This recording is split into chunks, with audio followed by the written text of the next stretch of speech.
Long days, pleasant nights, and welcome to Kingslingers, a Doof Media podcast journeying through Stephen King's Dark Tower series and beyond.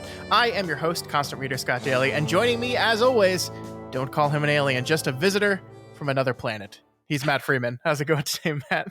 Here I am, bursting in from another plane of existence in a angelic corona of fire, which is how I enter every podcast. Actually, That's you just really, can't. that's how you travel Yeah, everywhere. yeah. You don't see it, but it's pretty normal for me. This week, our 19-part coverage of Stephen King's It continues with part 10 covering chapters 14 and 15. With our 7-man losers club finally all assembled, the plan to take on It begins in earnest. Step 1, make a hideout. Step 2, hotbox it. Step 3, aliens. Matt, what did you think of this week's reading? Oh, this is so fun. Just so many great moments, and it's like fun in a very different way from last week's. Like I think I said last week's was my favorite of the book. Maybe that's still true. This just reminds me of how there are so many different flavors of fun to be had in a King novel. Sure. Yeah. We got these 2 chapters. They each have their own delightful little nuggets of story scattered throughout them. I love how we get to go into Lovecraft country for a short while. Just overall a fun time. I think this is going to be one of those weeks where it's a lot of little things that we pick out rather than kind of like a grand thematic thing being trumpeted consistently. It's going to be a lot of little moments that are fun that we talk about. Yeah, I think that's fair. I really enjoyed it too.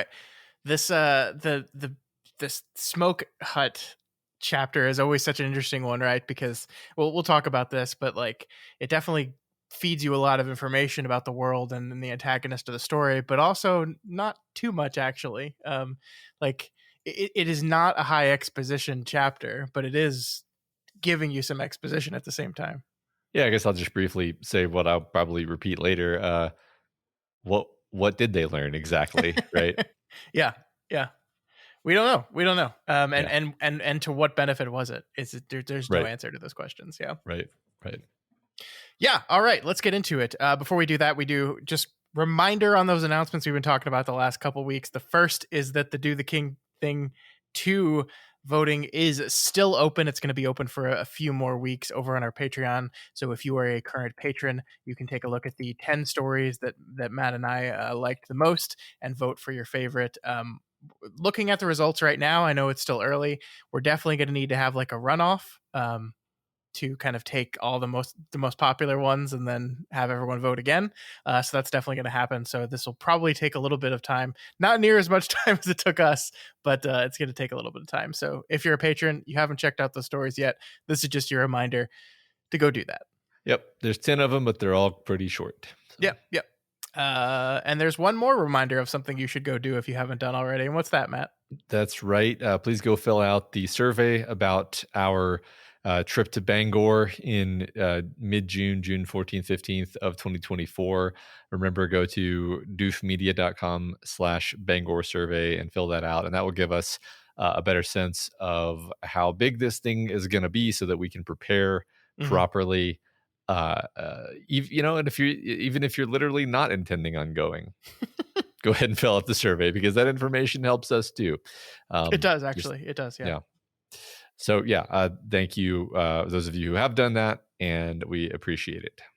Yeah, and there's a new Stephen King book coming out next week. Next week on Tuesday, Stephen King's Holly is going to be out, and we'll be giving 3 copies of that away on the 15th when the survey closes. We'll pull 3 random people that have filled out the survey out of a magical computer hat, and we'll send an email to those 3 people and get you a copy of the book. So you still have a chance if you haven't filled out the survey and you want a copy of the book. Go do that right now. That's right. All right, Matt, let's get into it. Let's talk all about chapter 14, the album. Not quite as ominous as the apocalyptic rock fight, but still pretty good. Well, the funny thing is I was wrong. We'll just say that right off the bat. I assumed last week that we were going to be talking about Georgie's album, Georgie's photo album. This is just a totally different photo album. So a fair assumption, but yeah. So we begin back in italicized 1985. The rest of the losers have made it to their evening meetup at Mike's library. The first thing, Matt, we see at the beginning of this chapter is that every single one of them has brought booze, which isn't too unusual. This is how adults deal with difficult situations usually. But I love how King like uses the booze to say something about each of the characters, right? You know, we see Bill brings bourbon, Bev brings screwdrivers or the ingredients for screwdrivers, Richie brings a 6-pack, Ben brings a bottle of wild turkey whiskey, Mike has his own 6-pack that he has waiting in the library break room, and Eddie brought gin and prune juice, Uh-huh. which is No, I just love it. so Eddie. It's so Eddie. Yeah. I love it overall. I love every bit of this. I do. Scott, I'm going to just stop having a sense of humor now though, because prune juice is actually pretty tasty. I don't understand the meme. I don't understand the humor that I mean, it's a powerful laxative. I guess that's funny, but it's also just like, I mean, plums are delicious. Prune Mhm. juice is just like concentrated plum juice. I I don't find this funny at all. Have you ever mixed it with gin? I have not, but I have to say that that doesn't actually sound bad to me. So, I mean, out of like the things that we've been brought in this book so far, the mixing of ingredients, this is certainly much better than peanut butter and onion in my head. it sounds better to me too. Now, okay. Now this is what we have to do, unfortunately. We have to make Oh peanut no, butter and onion sandwiches and then drink them with a side of prune juice in gin. What's the name of this drink? Do they give a I don't. name? Well, let's just call it the Eddie, The Eddie. the Yeah. cast All right. drink. An Eddie and a Mike. The Mike being the sandwich, of course. Yeah, I'm not a huge gin person. It's not my favorite of the liquor. I don't drink too often these days anyway, but gin is never the one I go to first. But I'll give it a try. All right. I do like here, we talked kind of about like there's this push and pull between adulthood and childhood going on with all these characters, right? And so the fact that they're bringing alcohol, I think, is demonstrating that they're still adults, right? In the middle of all this confusion, they're still adults. But I do think you said you don't understand the meme there. I think there is something to prune juice and the distaste and the meme of it that is childish, right? It is Sure. kids think prune juice sounds disgusting almost because of the word prune. And Mhm. that does not sound like an appetizing word. And so there is kind of a funny joke here about like, they're all like, oh, gross, prune juice. Which, I mean, I agree with you. Prune juice isn't disgusting. I like Yeah. plums too. It's fine. It's fine. It's a fine Yeah. drink. Yeah. And so there is something like just interestingly childish about mixing something that to kids sounds disgusting with liquor, which is I don't know. It's just I really liked it. Yeah. That I didn't think of it that way, but that is interesting. Yeah. Yeah. I do love at the beginning of this chapter as well, where Bev looks at all of them and says, "I love you all," and it's a nice echo to the moment we're going to see here in the next chapter, where they're drawing straws as kids and they say, "I love you" to Bev one at a time. And here in 1985, they all are kind of shocked to realize that when they say it, they truly mean it. They still all love each other, genuinely, literally love each other 27 years later, and it's absolutely beautiful, I think. Yeah. Yeah, I mean, I think that's part of the magic of what's happening here is the love and the magic are, I don't know, tied, part of the Yeah. same package. I also think there's a beautiful symmetry to the fact that Bev is the one who opens up and says, "I love you all," whereas in the past, as we'll see later, it was all of them telling her first. So it's almost like she's sort of replying to that moment 27 years Oh later. yeah, yeah. No, that's a good point. I love that. I love that. I agree with you. Like the love is part of the magic. And here Mike says things have changed over the last 27 years, but that miraculously hasn't. It is, Mike thinks, our only real hope is the love between these characters. So Yeah. that's wonderful. Yep. I also really loved the writing here of this line. The only thing that really remains is to finish going through it, to complete the job of catching up, of stapling past to present so that the strip of experience forms some half assed kind of wheel. Yes, Mike thinks that's it. Tonight, the job is to make the wheel, Tomorrow we can see if it still turns, the way we did when we drove the big kids out of the gravel pit and out of the barrens.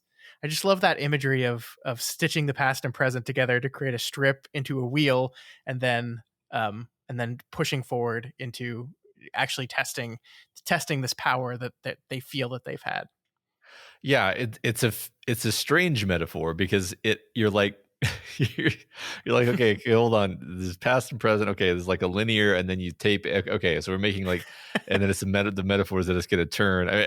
I think it's also just kind of cluing us into Mike's state of mind, where calling it a half-assed sort of wheel is also just funny. Yeah. Um, Uh-huh. it also kind of reminds me of Ka as a wheel, and Yeah, of this course. Yeah. greater king metaphor of fate being a wheel. Yeah, So and the cyclical nature of it, right? We have yeah, past and present kind of looping in on itself. It's more like a Mobius strip, but I don't think that would turn quite as well. So I honestly was thinking like, is Mike saying that we're gonna like make a Mobius strip? And then he just said a wheel, and I was like, okay, sure, all right.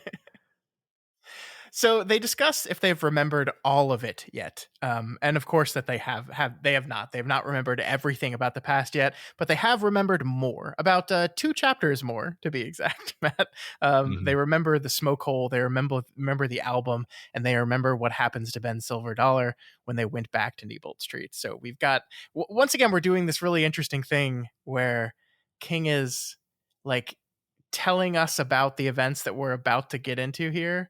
I think there's something really fascinating to talk about dramatic irony in this story. I mean, I think King uses dramatic irony all the time in his writing, but I feel like the structure of this story itself is him employing it like more so than he's ever done before. I want to talk about that because that's become increasingly obvious as we've gone deeper into the story, where this conceit of them gaining their memory back in increments that happen to coincide with the progression of the kid's story Hmm. is so necessary for the way this story functions. Like, 'cause if you just imagine the same book, except with the tweak that the adults just, as soon as Mike calls them, they just remember everything. Hmm. Well, that totally changes the book because now you're going to be feeling this profound disconnection from the characters due to the fact that, from the adult characters specifically, due to the fact that they now remember the entire child story that we're Yeah. not privy to. And now they're not sharing that with us, which gives you all this distance from the point of view. It's the worst thing ever. It's one of your pet peeves, actually. Yeah. Uh-huh. Um, but as it is, we're remembering it with them, meaning we are keeping pace with them as we read the child story. Yeah. Maybe even staying slightly ahead of them, depending. Yeah, we are a little bit, and I think that's the deliciousness of the dramatic irony here is that like Mhm. because we are remembering along with them, and they are like even when we are in the past, even when we are in the 50s, we are in the 50s with the perspective that these characters in the 80s are remembering the 50s. So we are kind of always just slightly ahead of them. Like there's so many moments throughout this book, especially these 2 chapters, where it's like someone doesn't quite realize something yet, or it's like I think there's a line a little bit later where they're talking about the silver dollars, or they're talking about making the silver bullets, and they're like, but where are we going to get silver? And Ben says, don't worry, let me deal with that. And in any other book, that's a thing like, huh, what does that mean? Where are you going to get it? In this book, we just go, oh yeah, he's gonna get it from his dad because his dad had left him these silver dollars. Like we already know all this stuff, right?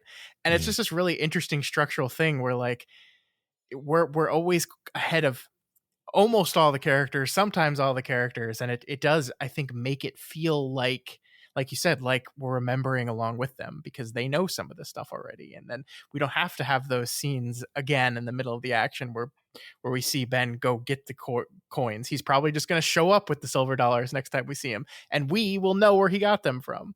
Right. And it's really just really interesting stuff, I think. Yeah, it's just a very smart, simple but very smart, very effective conceit, Yeah. without which the story would not work nearly as well. So, Yeah. yeah. Yeah.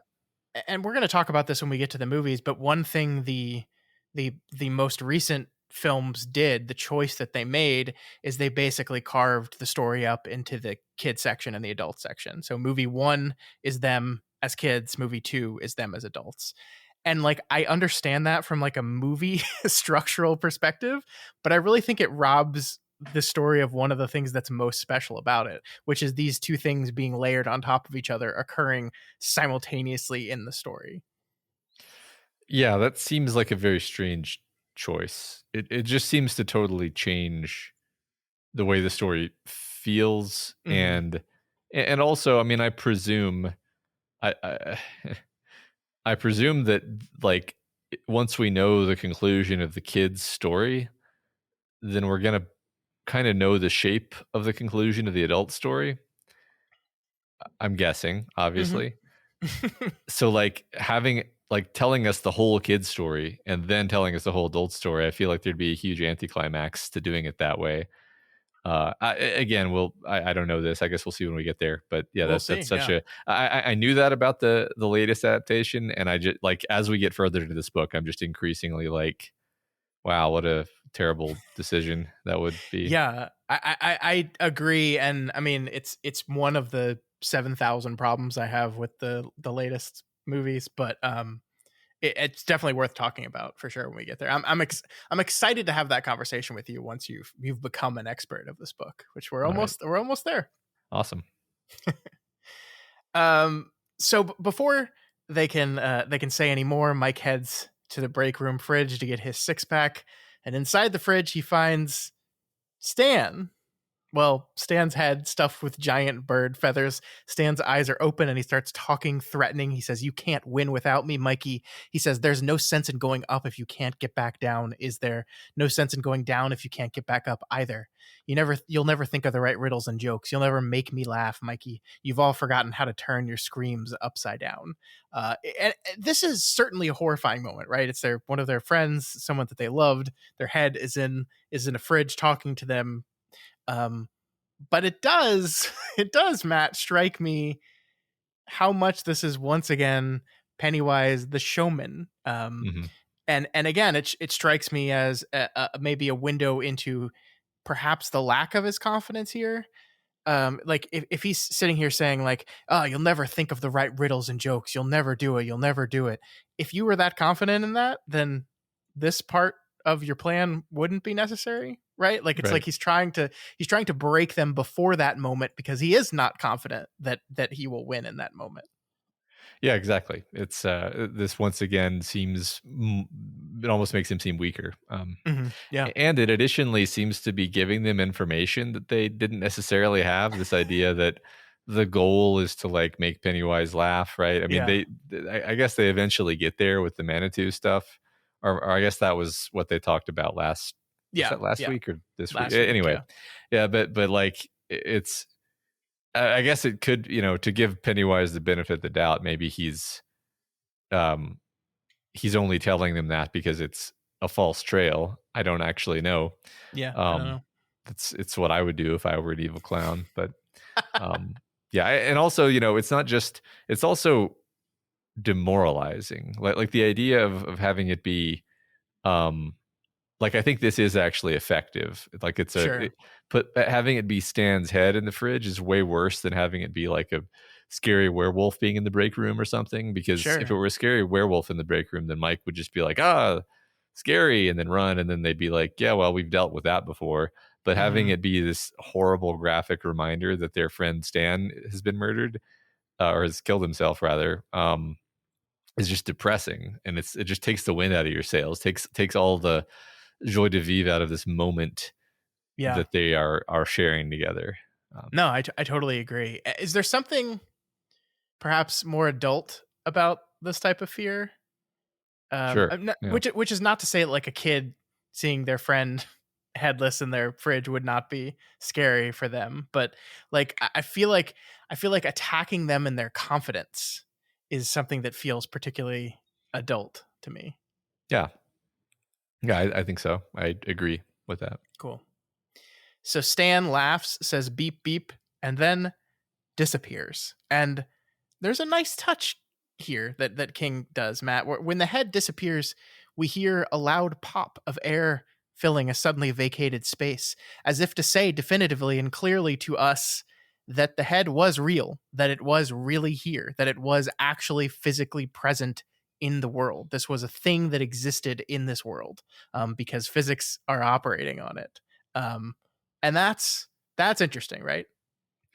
Yeah, it is an interesting touch, and it has been off and on throughout the manifestations of Pennywise. Not always. It's interesting. I mean, I wasn't necessarily fully paying attention, but it would be kind of interesting to go back and pay attention to like when we hear a pop versus when we don't, perhaps to get a clue of like which is a real, uh, you know, physical manifestation versus just an illusion or an Yeah. image.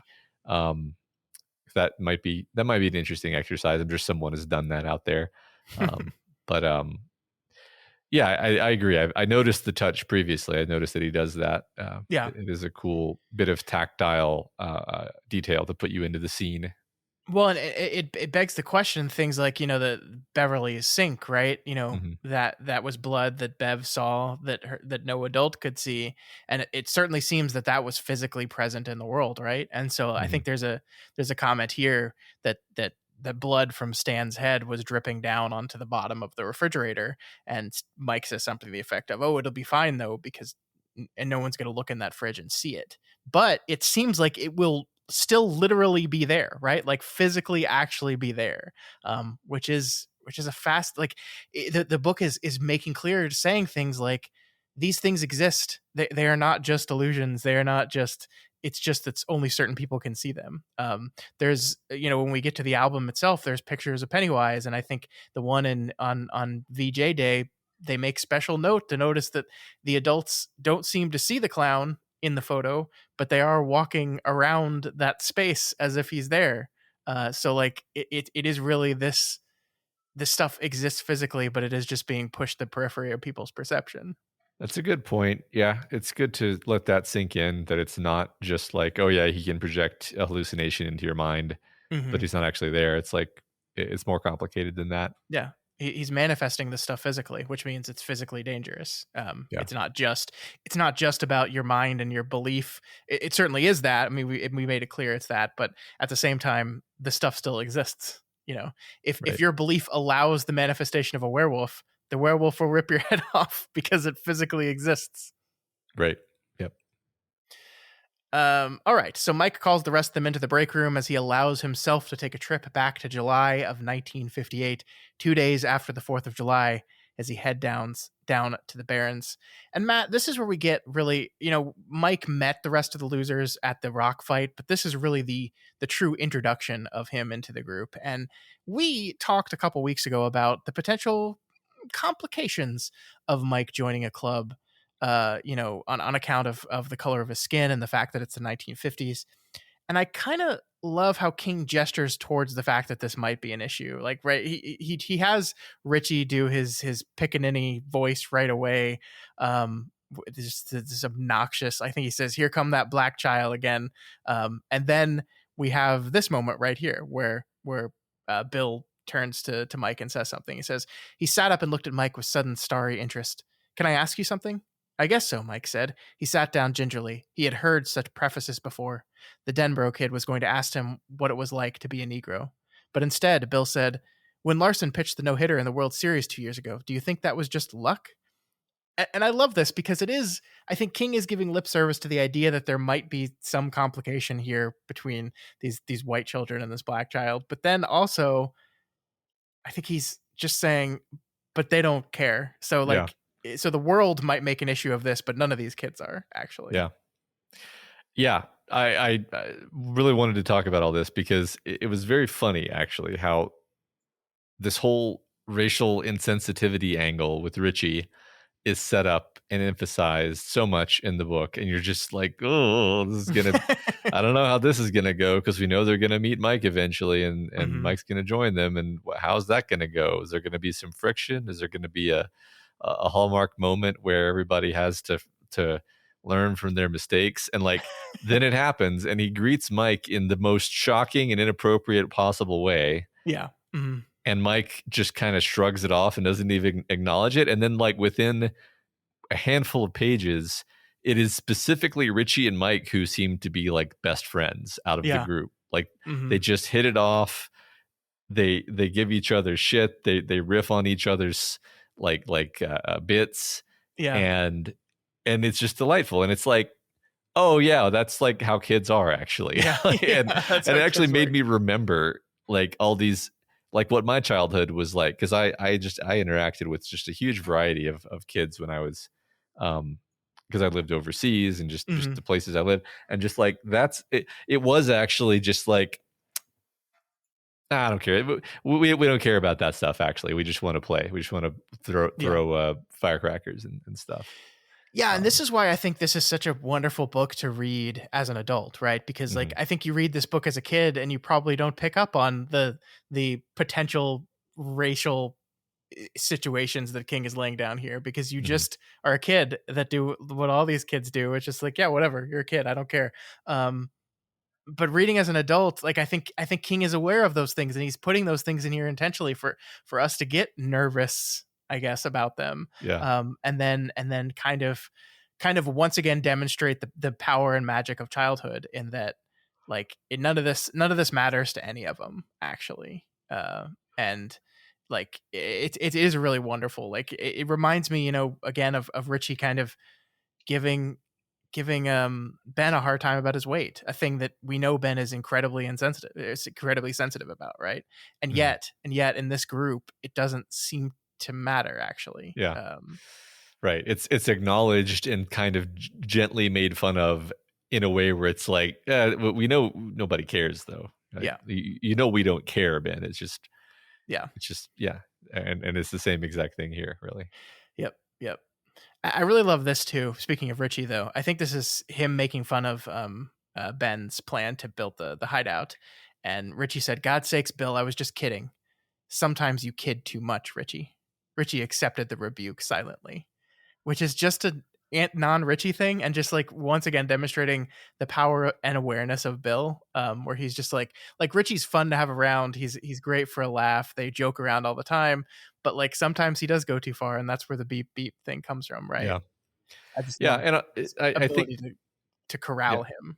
Yeah. Richie's just such a fun character to me because Yeah, yeah, he's kind of the life of the party, but it's very easy for that character type to become, the Michelangelo character type. It's very easy for him to become a self caricature, yeah. self parody, and just be ridiculous. Sure. And he stops being a person.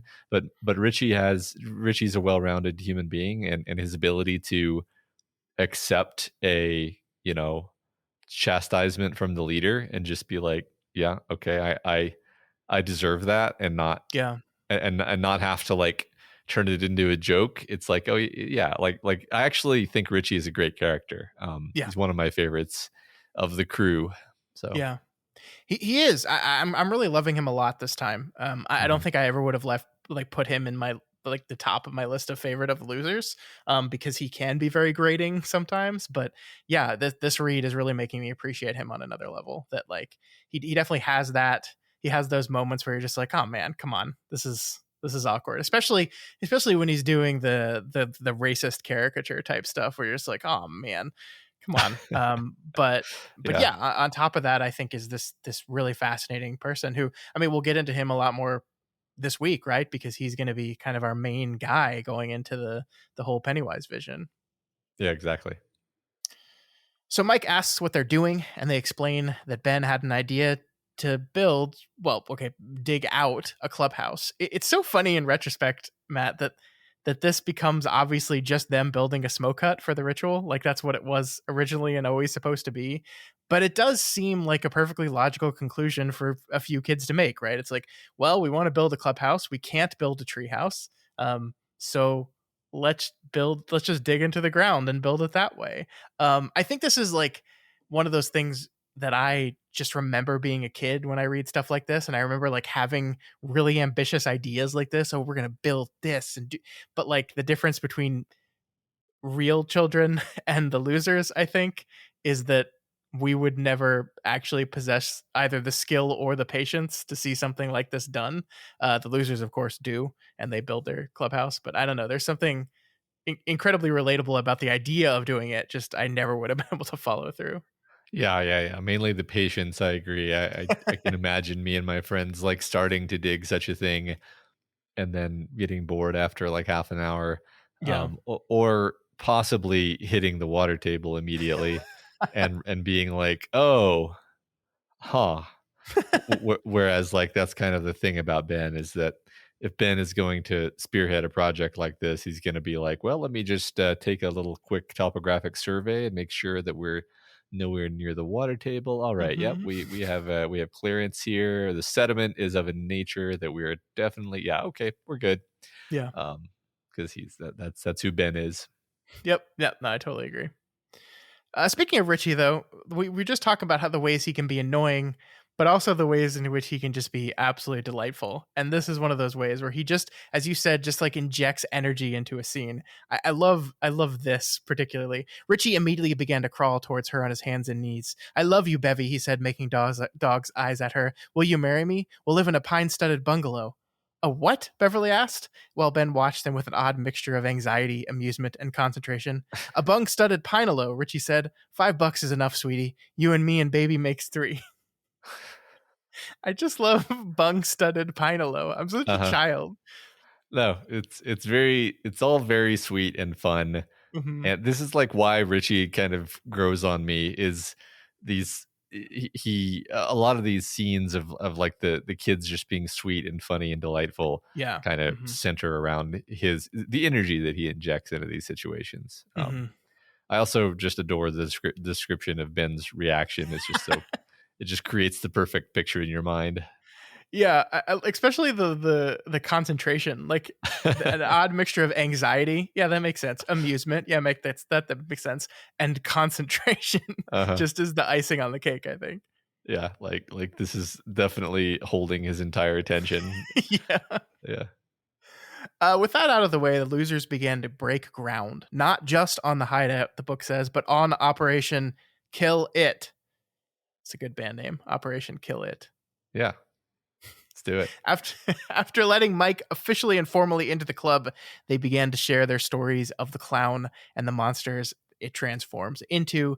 And Mike's reaction to this is an interesting one. He says here, but Mike didn't run because, in spite of the horror, he felt a strange sense of comfort and something else, something more elemental, a feeling of coming home. There are 7 of us here, he thought again as Bill finally finished speaking. I love that, right? That this like this thing, the book is kind of acknowledging this idea that 6 kids come to you, they let you into their club, and they're like, oh yeah, also there's a monster clown that transforms into a bunch of monsters, and we've seen it everywhere. And any other kid would be like, I'm gonna go, but not Mike. Mike is gonna be like, yeah, okay, I'm with my people now. Yeah, yeah, I agree. That's a beautiful moment.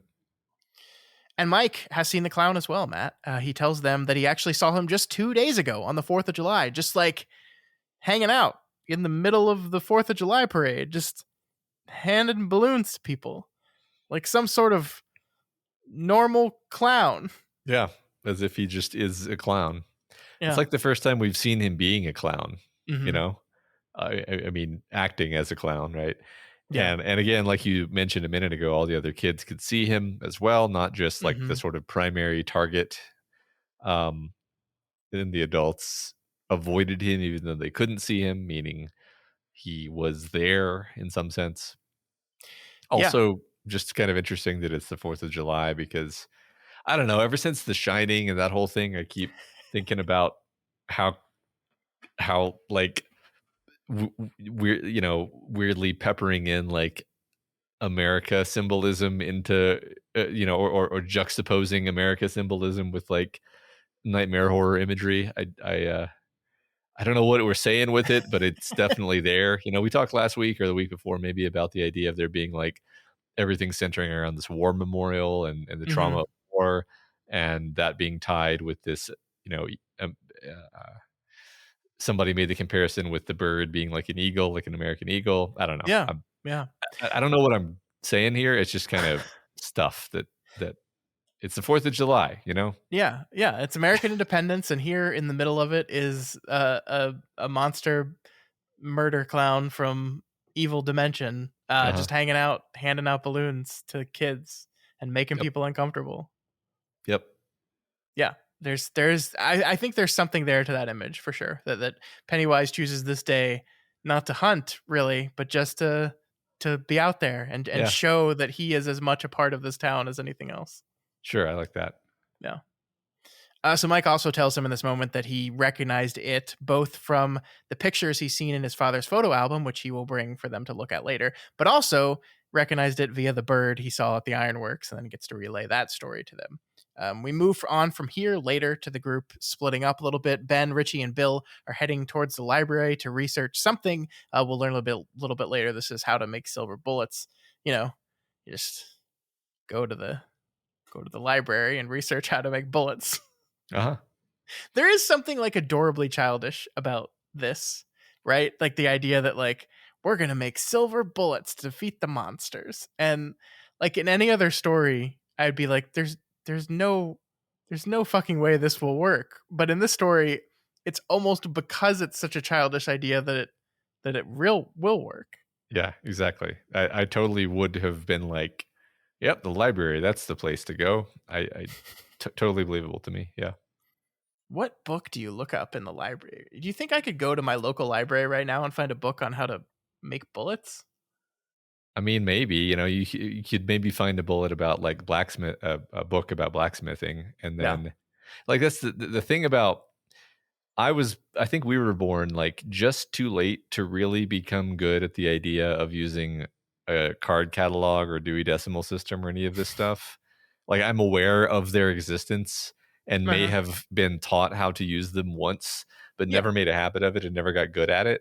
So for me, it was always just keyword searches on a computer, even when Yeah. I was in school. Mm-hmm. Even with a very, very old, crappy computer, it was still, you could do a keyword search. Sure. And so the idea of like, how are you going to look up how to make a bullet in the 1950s? You would kind of have to think very hard about like I just said, maybe a blacksmithing a book, maybe what else? I can't think of anything else. Maybe a book on guns. I Mm-hmm. don't know. It would not be easy.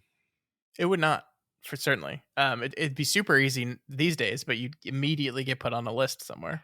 Yeah, yeah. You could just ask ChatGPT and it'll just tell you though. So That's true.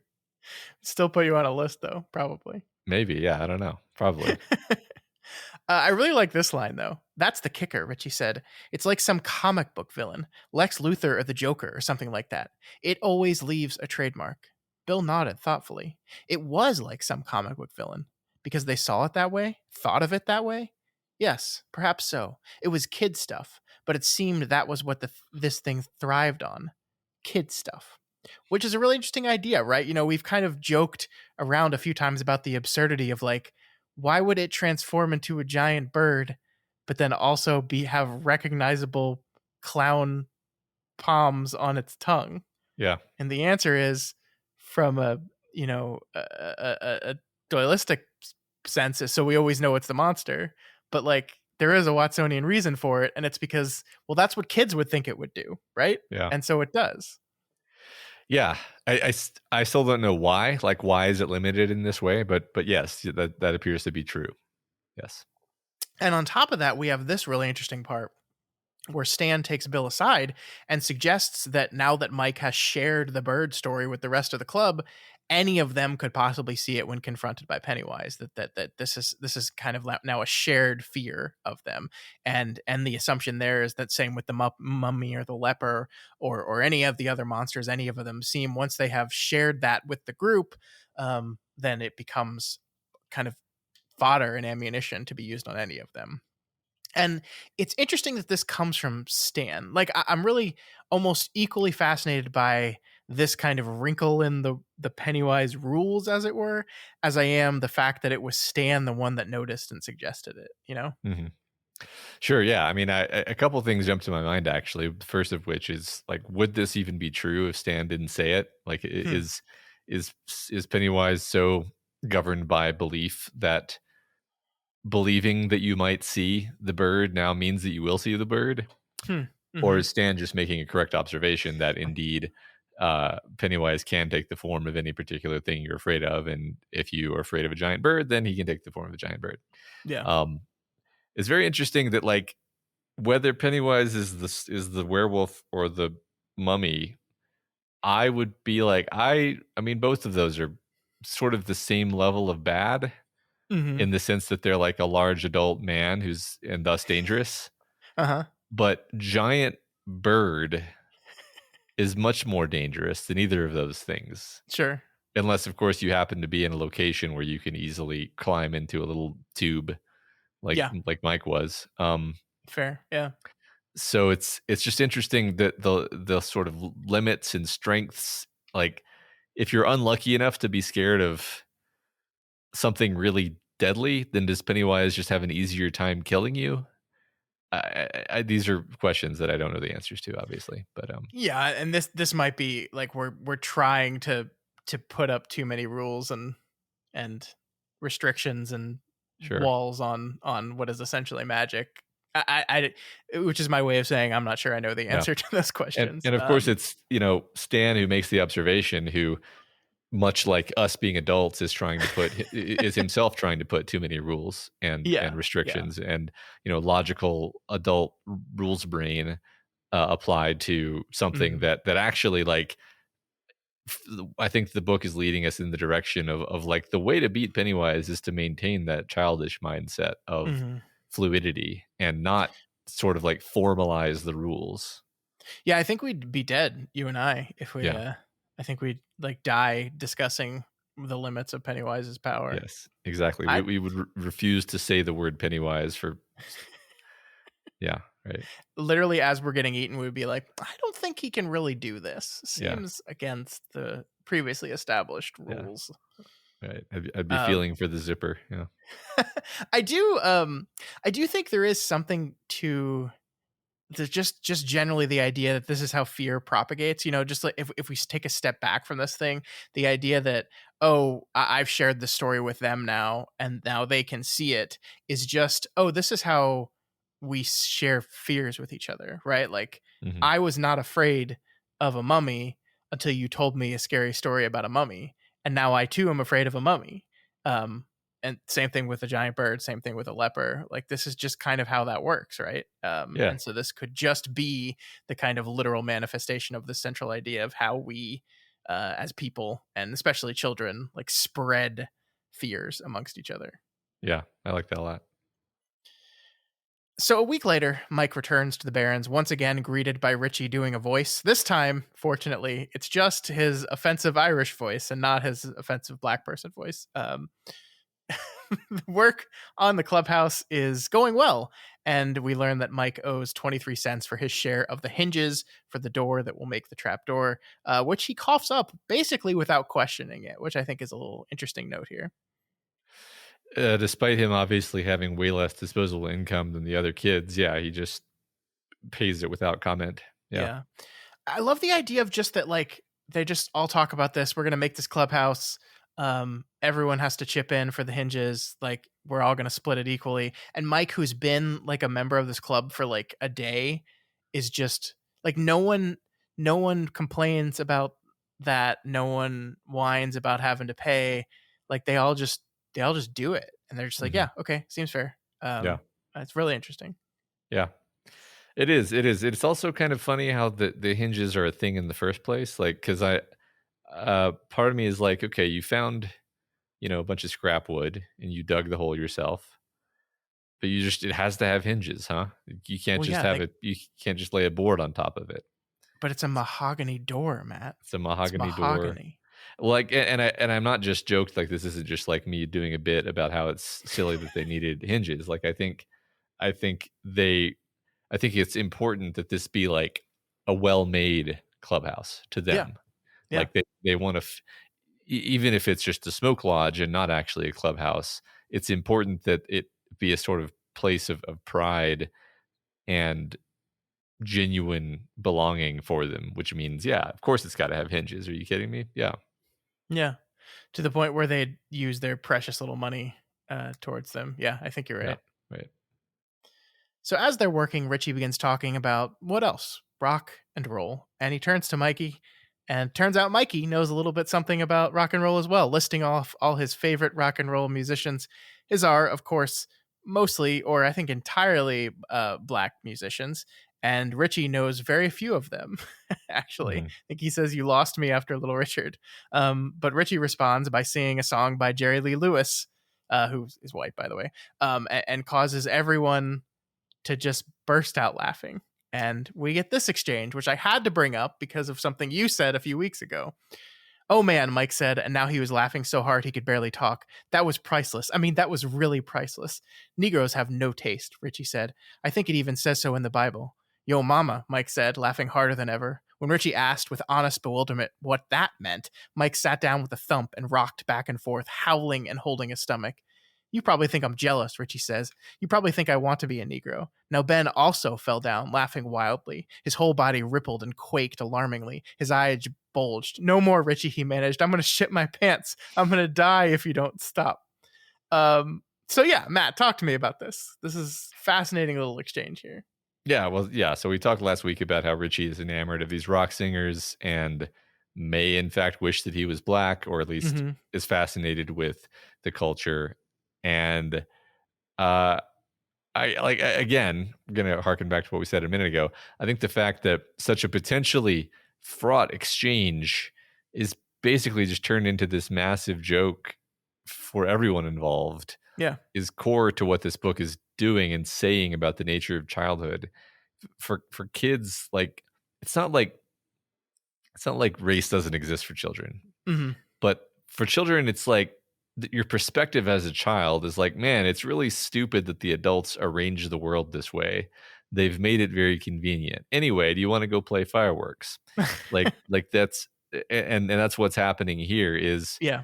is there's not like that awkward sort of double think pretending there's no issue. They're talking about racial differences and issues, Yeah. but they're doing it in a way where it's like fun for everyone, Yeah. and makes everyone feel included in a delightful way. Yeah. Yeah. And I mean, Richie essentially says something prejudiced, right? Like that's Hmm. what he says. And Hmm. Mike's response to that is just to shoot it back at him. Like Hmm. it doesn't matter. And it is a delightful exchange. Yeah. Well. It goes to Yeah. show us, I think, with the contrast with the Henry Bowers character, that racism is learned behavior, right? Yeah. Like I don't think people start out this way. Yeah. I mean, my read of what Richie said was actually like tongue in cheek. Like Oh yeah, no, certainly, yeah, but but yeah. yeah, like the Henry Bowers. I'm glad you mentioned Henry Bowers. 'Cause I was thinking about that a minute ago. Like, don't want to just fully say like children are incapable of racism. It's like, well, it's unnatural for them, but Hmm. they get taught how to be Yeah. racist, which is Hmm. what happened with Henry Bowers. Yeah. Yeah, definitely. It's a delightful little scene. I love it. I mean, like part of me is like, I don't know if. So, what was your read on like why they thought it was so funny when Richie sings this Jerry Lee Lewis song? Is he just bad, or is it that like he hears this list of like these black rock and rollers that he doesn't know at all, and his response to that is to sing a Jerry Lee Lewis song? Like I don't know. What do you think? I think this would be funnier to me if I like was familiar with Jerry Lee Lewis's songs. Like, is the joke basically that like you're expecting it to be a certain, you know, it's similar to the joke if you listed off like 10 thrash metal bands and then you started singing um Red Hot Chili Peppers, and it's like that's not like that's the juxtaposition. That's an incongruous juxtaposition for the purposes of humor. So like Jerry Lee Lewis being an incongruous juxtaposition relative to these.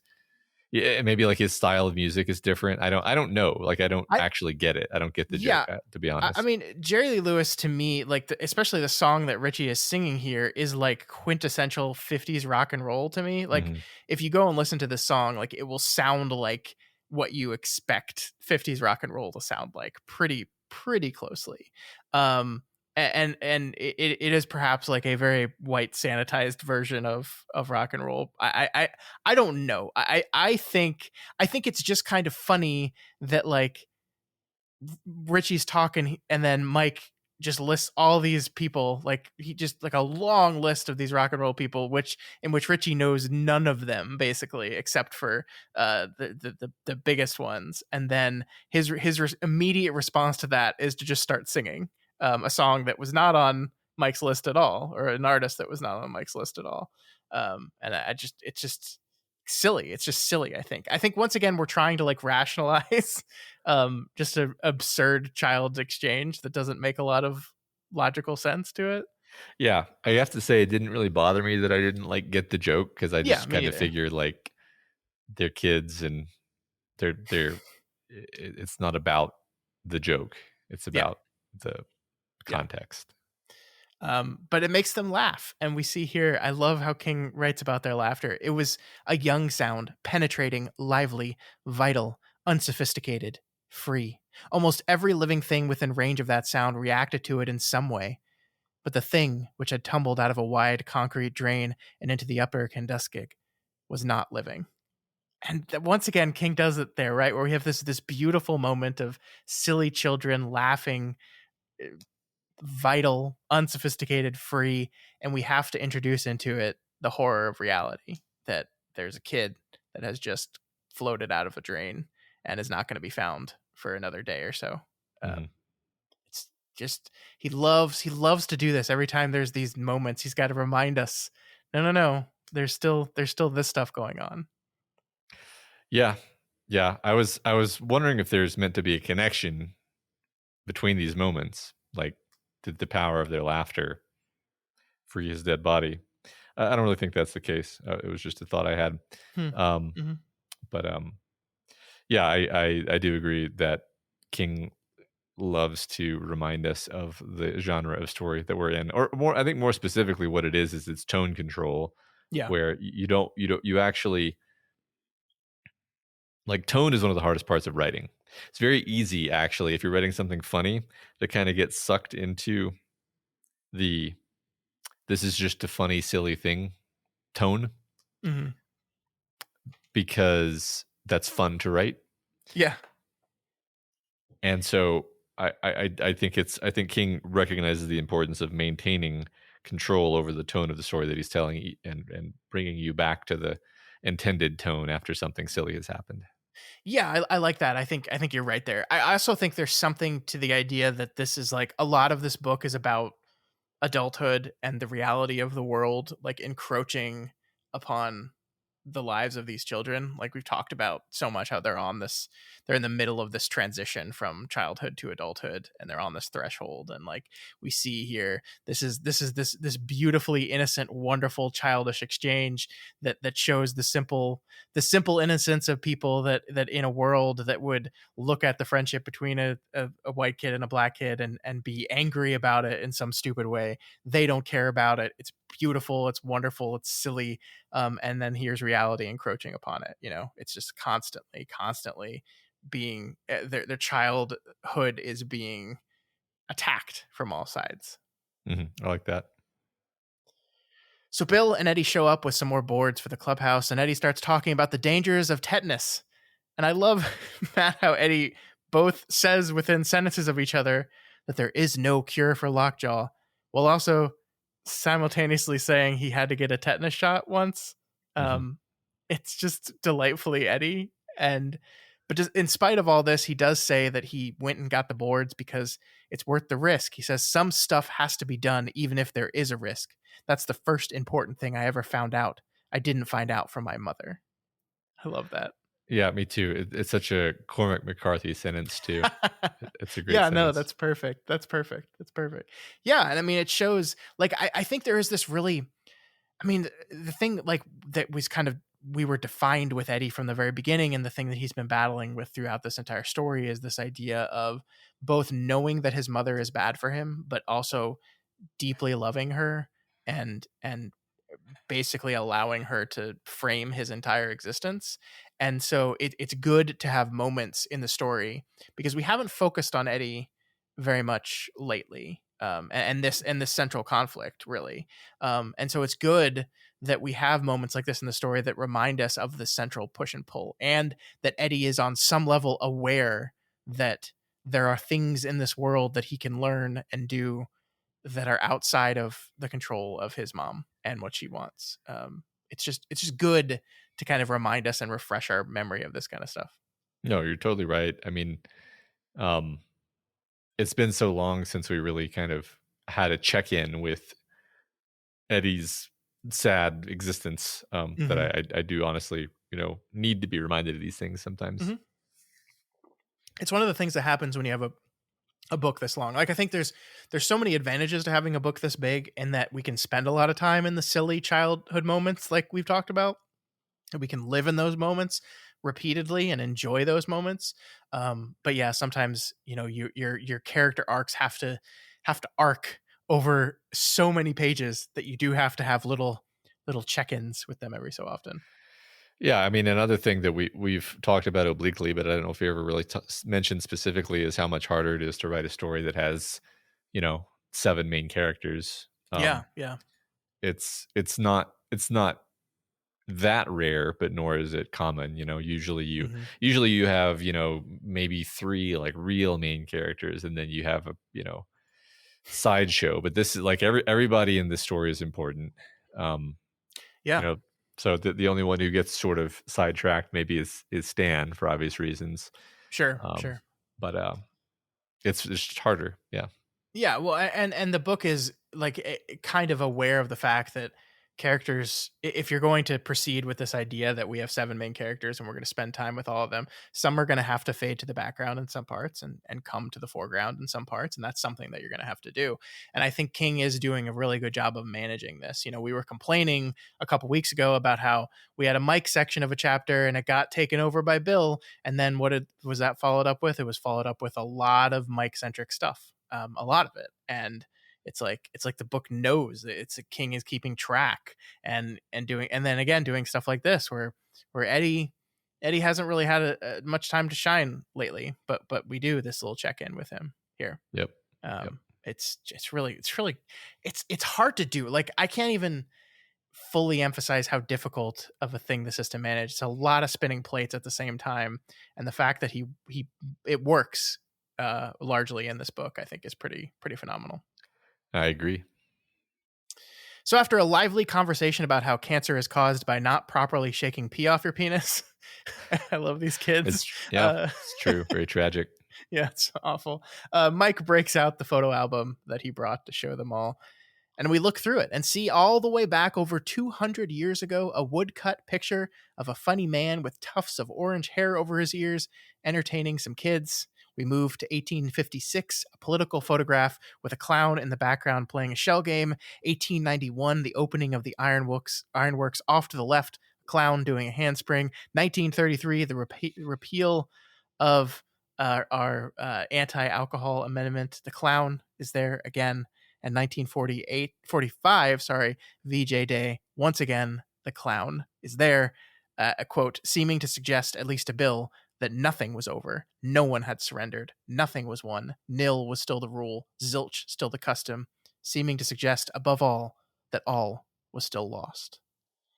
So that's the history of Pennywise throughout Derry. 200 years, Matt. 200 years of Pennywise. Yeah.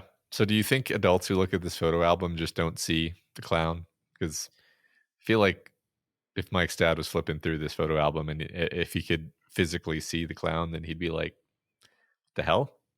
But Yeah, I don't know.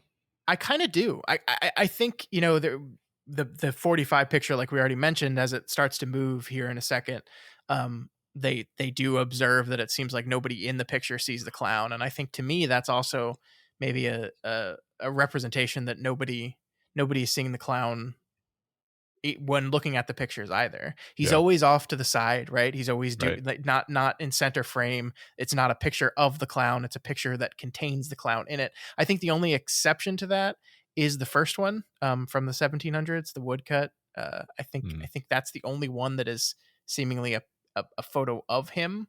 But I think in every other one, I don't know if anyone can see him. I don't think so. Yeah. Okay. Cool. So suddenly, as we said, that picture comes to life. Everything starts moving. They can smell, they can hear the fireworks of VJ Day, and then the clown itself starts moving. It rushes towards them. It climbs a lamppost and smashes its face against the edge of the picture, actually pushing at the protective plastic over the picture. He tosses threats at them, transforms into all their familiar monsters, and just generally scares the crap out of them. A pretty scary scene. Yeah, but now we know Pennywise's ultimate weakness. It's a thin plastic barrier. Plastic. Plastic. That's everybody's weakness, man. Yep. Plastic. Yep. So everyone is freaked out about this whole thing, but none so much as Stan. No, Stan Uris screamed, his eyes bulged above braised-looking crescents of skin. Shock flesh, Bill thought randomly, and it was a word he would use in a novel 12 years later, with no idea of where it had come from, simply taking it, as writers take the right word at the right time, as a simple gift from that outer space, other space, where the good words come from sometimes. I love that little bit about shock flesh, and that's King once again injecting his writerly instincts in here. Yeah. Yeah. Also, I feel like the other space thing was a moment where when it came, when it happened, I was like, I don't get it. And then later we kind of understand that Pennywise comes from some other space, Yeah, and it retroactively makes this seem like a sort of injection into Bill's stream of consciousness as something yeah. supernatural and important. I think that is precisely correct. I think that's exactly what we're doing here, and it is really wonderful. Yep. So Stan, like as we said, absolutely freaks out, and Bill is scared. Bill is so scared. But what is he scared of? Bill found he was more concerned with Stan's repeated denials than with the clown, and he understood that this was exactly the sort of reaction the clown had hoped to provoke, because maybe it scared us. Really, it scared us. Really scared for the first time, and it's scared of us. Sorry, really scared for the first time in its long life. Great stuff. Great Yeah. stuff. I hope that's true. Mm-hmm. Um, and yeah, it seems like this sort of thing is why Stan really can't handle this as an adult. That no, that is his immediate reaction, even as a child. That rejection is still his first impulse when he's an Mm-hmm. adult. When the memories come back, there's nobody to talk him down or help him sort through it, and he just Yeah. breaks. Yeah, you're absolutely right, because it takes the strength of the entire group to kind of switch him around, right? I love that wonderful exchange, that yes, no, as like the entire losers go around and all say yes, yes, like we have to accept this, we experience this, this is real, and we're not going to back down from it. And eventually they get Stan to agree, and you're totally right. That's what was missing. Stan almost was gotten here. It almost got to him enough to destroy him. And it was the strength of the entire group that prevented that from happening. And 27 years later, he didn't have that. And that's why it is. I mean, like this is good, because we've been talking about this feeling that we've had the last couple weeks, and of this feeling that it's clear that Pennywise is scared of them, and it's clear that he's really being showy.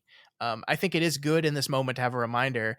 Yeah, that's all true, but the stuff he's doing can still be remarkably effective. Look, it took Stan out already. It could take more of them out.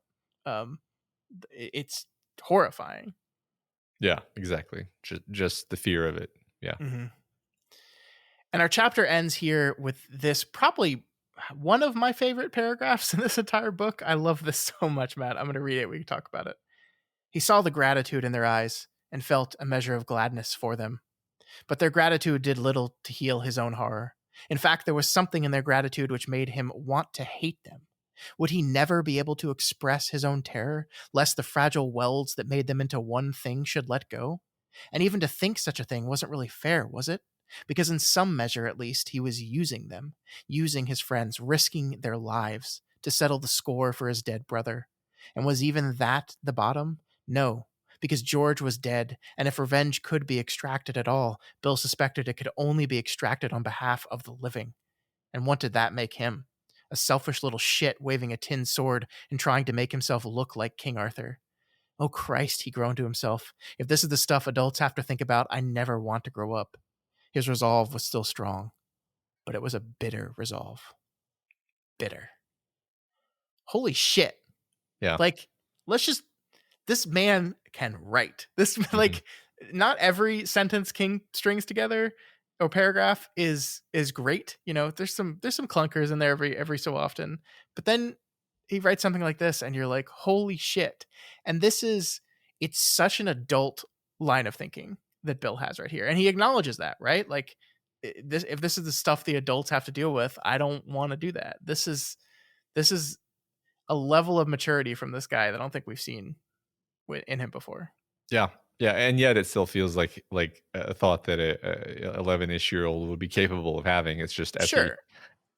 under duress in a very dire situation, struggling with the death of his brother and all of this. It feels very earned.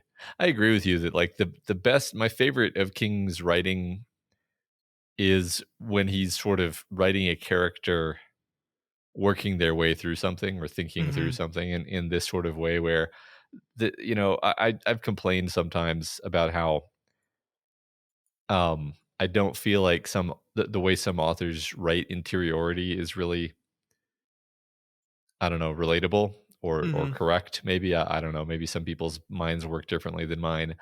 But King, the way he writes stuff like this, it's just like this feels like the jumble of thoughts and impulses and everything that goes through my head when I'm thinking. This is what it feels like to think for me. Yeah. And King is just does that in a way that feels very authentic and real. Yeah, no, I mean, I think you're certainly true that different people like process things differently, and I think that the trick to finding authors and stories you like is to find one that most matches how your brain works. And Mhm. that's certainly king with me, and I think obviously with you and with a large number of people for sure. I find like I don't know. It's not that I find this relatable. It's just it feels real to me. Like this idea that what Bill is suffering with right now is the burden of leadership, right? That like I can't be afraid. I can't be the one to say no. I can't be the one to to to admit that this whole thing is terrifying me because it feels like if it wasn't for me, this whole thing would fall apart. And while I think that's certainly true in some ways, I think the book has also made clear that all of them are important. That Bill might be like the front man, um, that every person has a role to play in this thing. And so perhaps one of the things Bill needs to learn about leadership is that even as a leader, it's okay to lean on the people around you. Um, Yeah, I agree that, you know, that was the vibe I was getting, honestly, was the idea that Bill will need to share this burden of leadership, or at least his own internal emotional burdens with the rest of the group yeah. at some point. Yeah, I mean, because perhaps he's forgetting the moment where he, broke down in in his house with Richie there with him, right? Yeah. And Richie was support for him. Like Richie Yeah. helped him through that moment, and that's the thing. Like that's the thing you can be for these people, and they need you to be that strong central person. But that doesn't mean you they can't be that for you as well. Right, right.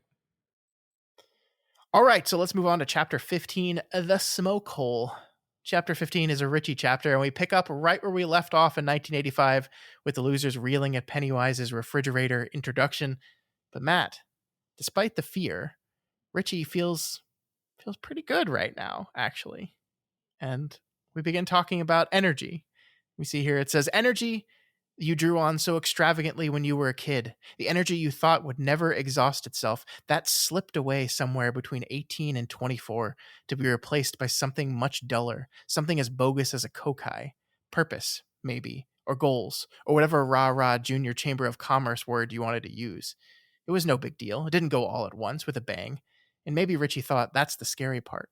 How you don't stop being a kid all at once with a big explosive bang, like one of the clown's trick balloons with the Burma Shave slogan on the sides. The kid in you just leaked out like the air out of a tire. And one day you looked in the mirror and there was a grown up looking back at you. You could go on wearing blue jeans. You could keep going to Springsteen and Seeger concerts. You could dye your hair. But that was a grown up's face in the mirror just the same. It all happened while you were asleep, maybe, like a visit from the Tooth Fairy. I love this entire concept, right? I think Hmm. this is so true, and this is the thing that like as a kid you can't understand yet, like how this all works. Like the concept of you know someone in their 40s saying, "But I don't feel like I'm in my 40s." Like that is something that as a kid it just didn't make any sense to me. What do you mean? Uh-huh. Of course you do. You're in your how do you not feel like that? And Yeah. now I at 37 can sit here and be like, I don't feel like I'm almost middle aged. I still feel the same as I remember feeling when I was in my 20s. Only maybe a little more tired and achier. But Yeah. like it's a fascinating idea that how all this works, and I think King captures it beautifully here. Exactly. Well, I think the funny thing is I don't even know that I think of myself as feeling more tired than I used to, but that's just because I've forgotten how I used to not ever feel tired and be able to Yeah, run around all day. And I love it. I love it so much because you do totally forget about this ineffable kid energy, and it does just leak out of you, just like he says here. You yeah, don't notice it leaking out. You don't notice from day to day that you've got less energy. You forget that you ever had that energy. You just, this is who you are. Oh yeah. yeah, I feel the same as I ever did. No, you don't. You just forgot what you used to feel like. Uh-huh. Yeah, I have a memory of like watching a commercial that talked about like the middle of the day, like exhaustion points that would hit, like if you Hmm. drank coffee in the morning, like, and then like at like 1:30 or 2 o'clock it just hits you and you just kind of crash. And I remember watching those commercials and be like, I don't know what you're talking about, Uh-huh. commercial. And guess what, I know what you're talking about now. Yeah. I certainly do. Yeah, it's weird, man. It's weird, and I think he puts words to it perfectly here, like how all this feels. Yep. Because in many ways it doesn't feel like anything until you're suddenly reminded of it, and then it feels like, and it's like when I wake up in the morning and like my muscles are a little more stiff. I'm like, wait a minute, that's been going on. That didn't always used to happen that way, Uh-huh. did it? Yeah. Yeah. You can maybe if a kid is sick, you could be like, this feeling you got right now, Yeah. that's just what you're going to feel like That's all the just time. that's just normal. Yeah, Yeah. and but to your point, you don't actually realize that because yeah, you forget the details and you just remember the broad strokes of what being younger is like. You just Yeah. and you feel like that person still, even though obviously you're not. Your body Yeah. does not work that way anymore. Oh, Uh, oh, yeah. And also like having energy doesn't really feel like anything. Being yeah, exhausted feels like something. true. That's so true. So you don't remember having energy. You just remember normal. Yeah. See, you did the smart thing and had kids much earlier in your life. Uh-huh. Yeah. I have a 2-year-old right now, and he is Uh-huh. a bottomless well of energy. Yeah. And he's also reached a phase where he doesn't want to just run around. He wants us to run around. He's got a dinosaur marching song, and he wants us to march around the house for 20 minutes with the dinosaur marching song. Yeah. And then I'm very grateful that I'm able to parent from a reclined position as much as is practical and responsible. uh-huh, uh-huh. Yeah. Dada, get up. Uh-huh. Yeah. All the Yeah. time. All the time. Uh-huh. So great stuff overall. But I mean, I think the thing that we have to talk about actually, besides this being incredibly relatable and terrifying in its own way, um, this energy that we're talking about, Richie, and he knows the rest of them feel it returning. It's back, right? In this moment, that childhood energy seems to have returned to them. They all look better. He looks at Mike, who looked when he first saw him like ready to die. Basically, Mike has been losing sleep. He's been not taking care of himself because of this whole thing, and Mike right now is looking pretty good. So this energy that they had lost is returning to them, and that has connected to it hope, because it means at some level that this circle they're trying to form is working. Yeah, yeah. It's good. It's good stuff. It's exciting. Mm-hmm. So suddenly, Richie realizes that the burning sensation he felt in his eyes during his walking tour, the thing that made him drop his contacts and lose them, was just smoke. Smoke from the smoke hole when he and Mikey witnessed a vision. We saw it come, didn't we? Is what he says. It's very exciting to be like, what are we gonna do here? What are we doing? This is fun. This is a fun idea. Remember when Pennywise tried to take credit for his eyes hurting? And that was obviously a Uh lie. huh. It's clearly a reminder of the smoke, which is to their benefit, not to Pennywise's. Yeah, yeah. I mean, that's very true. He he did do that. So I like, but it, once again, Richie says it was the little smoke 27 years removed, right? Yeah. That just returned to his eyes in this moment, which is another interesting wrinkle on this whole thing. Yeah, I mean, I see that as being the forces of good reaching to kind of try to remind him of the smoke, or invoke the smoke to get to help him associate with that moment or something. Mm-hmm. Sure, yeah. The rest of the group, though, don't remember. So Richie gears up to tell them the story as we go back to the July of 1958. Once again, it's a week later, and the Losers Club hideout has been complete. Bill and Richie are walking toward the Barrens, chatting, and I love I love this bit. Bill held his hand in front of Richie's face. There was a broken mosquito body in the center of an irregular patch of blood. My blood, Richie thought, which was shed for you and for many. Yick, he said. I'm sure that reference doesn't mean anything. So, No. so there's a lot of Christian, highly specific Christian language throughout. I don't remember when it started exactly. Maybe it started here. Maybe it started earlier, but it really ramps up from here, right? Yeah, I mean, I think Richie's always had like a little bit of a Christian bent in his imagery. Sure. So I I think certainly here, I think.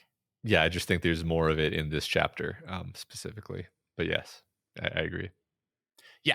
Um, so Bill hasn't told the rest of the losers about his plan for making the silver bullets yet, because he's not quite sure if they'll work. I do think it's interesting talking about the burdens of leadership. Like we're here watching a leader kind of make choices about need to know decisions, like who needs to know about this and when were we going to tell and that kind of thing. Though Richie suspects Stan already knows the plan, and we know that he's correct. Stan does already know what Bill is planning here. Uh-huh. And we get this little bit that I thought was just, once again, our dramatic irony. Stan was sharp, too sharp for his own good, Richie sometimes thought. Yeah. Yep. Yeah. Mm-hmm. So they get to the hideout where Eddie awaits them at the trap door. And King, once again, he says, but they were only Eddie Kasprick's eyes. And it was Eddie, whom he would visit in the hospital a week later, who intoned hollowly, "Who's that trip-trapping on my bridge?" Oh, Steve. So what was your reaction to that? Well, I mean, basically what you would assume, where I'm like, oh, okay, so it's going to come after Eddie next. And is this going to be a sort of escalating incident that leads to, their hand being forced or something? I don't know. I mean, I think the next chapter, I forget the actual name of the next chapter, but it's something about Eddie specifically. So it's like, okay, Yeah. we're leading up to this. And I mean, obviously we know he survives. I for some reason I love the idea of it being like, who's that trip trapping on my bridge? I'm reminded of the idea that Pennywise was literally like waiting under a bridge, I think, for Ben, maybe the first time Ben saw him. Yeah. And also the murder victim in the 80s. Anyway, there's Yeah. No, that's I didn't think about that, but that's true. yeah, I've always, as a child, just personally, this is just autobiographical detail. Like, I always thought the idea of there being trolls under bridges was just a fantastically scary idea. And Mm-hmm. I remember being little and there being like a little footbridge, like a bridge over like a one of these drainage ditches. You barely even call it a bridge, right? But just like, I was very wary of going over this bridge because of the high likelihood of trolls. And That's lovely. yeah, and I distinctly remember like that fear, and the idea of there being something in the dark under the bridge is just such a, it feels very primal, feels very deep for some reason. Mm-hmm. Maybe it's just because I have that memory. I don't know. Yeah, I mean, it's this kind of combination of the known and the unknown, right? Hmm. It's kind of central to the fear of darkness, to the fear of, you know, a thing that is supporting you also having something underneath it, something bad.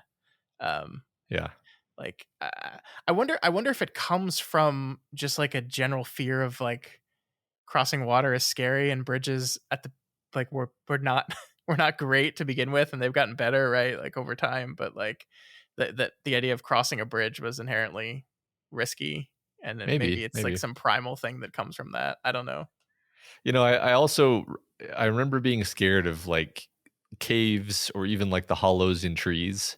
And I Hmm. think and I reflecting on this, it's like it's not that I thought this through as a child, but it's like, well, yeah, that's where like a snake is going to be, or like a cougar is going to like jump out of a cage and a cave rather and grab you, or like Hmm. so as a kid you have these like instinctual fears of like dark nooks and crannies and caverns and overhangs. And so everything you just said, I think is totally true. I think crossing near water is scary, or like, you're by definition, if you're on a bridge, you're higher, right? So you could fall. But also there's like this darkness. There's this little cave under you, immediately under you, and anything could Hmm. be under there and it could reach out and grab you. I think that's a big part of it too. Yeah, definitely scary shit, man. Yeah, But this is just Eddie. this is just Eddie, not a troll. So the kids start playing as Richie channels Treasure of the Sierra Madre, and Bill manages to, without any stutter at all, pretend to be a cop. And I loved this line here. Bill was smiling, unaware that Richie was looking at him wisely, looking at him not as one child looks at another, but in that brief moment, as an adult looks at a child. He doesn't know that he doesn't always, Richie thought. And the always there is stutter. I, Hmm. I love that. And that it comes back again when Richie is under the effects of the smoke that he tells this to Bill, that you don't Yeah, always stutter. right. Which makes it seem even more important, as if it's something Hmm. that's going to be relevant. Yeah. Yeah. Well, it's obviously, and we kind of knew this from the beginning, that it's kind of a psychosomatic thing, right? That like it's gotten worse because Yeah, of his brother. And it seems that when he's not thinking about it, when he's pretending to be something else, it goes away. right. Yep. Which is apropos for this writer too. Hmm. Yep. Yep. It is like, it is the perfect way of saying, like, I can only communicate through other characters, through other stories, through other things. Yeah, that is, Yep. you're right. Right. It's perfect. So Ben starts telling the group about a ceremony he read about in a book, a Native American ceremony where the braves would go into a smoke hole until they saw visions. The visions were supposed to help them with a difficult choice, help them decide what to do next. And Ben wants to try it. And so that's what the losers are doing. Yeah. Um, so I feel like if I tried to do this, I would just die very quickly, like, or just get brain damage. Like you're just like asphyxiating yourself on smoke, and that's the point. Uh-huh. It's just like you just give yourself hypoxia. Yeah. Okay. It's magic hypoxia. I don't recommend trying this at home. Yeah, this there should be a disclaimer in here. Kids, don't do this. Yeah. Yeah. Like there's probably a very specific right way to do it that doesn't result in you just passing out and dying, which the children rightly recognize as a risk. I almost think it's just like, yeah, like magic made it so that this actually worked out for them, but actually they'd probably just all die. I wonder how much of this was just like the Native Americans like totally just getting high as shit off of weed, and then like when the history people wrote the books, they just omitted that part because they drugs are bad.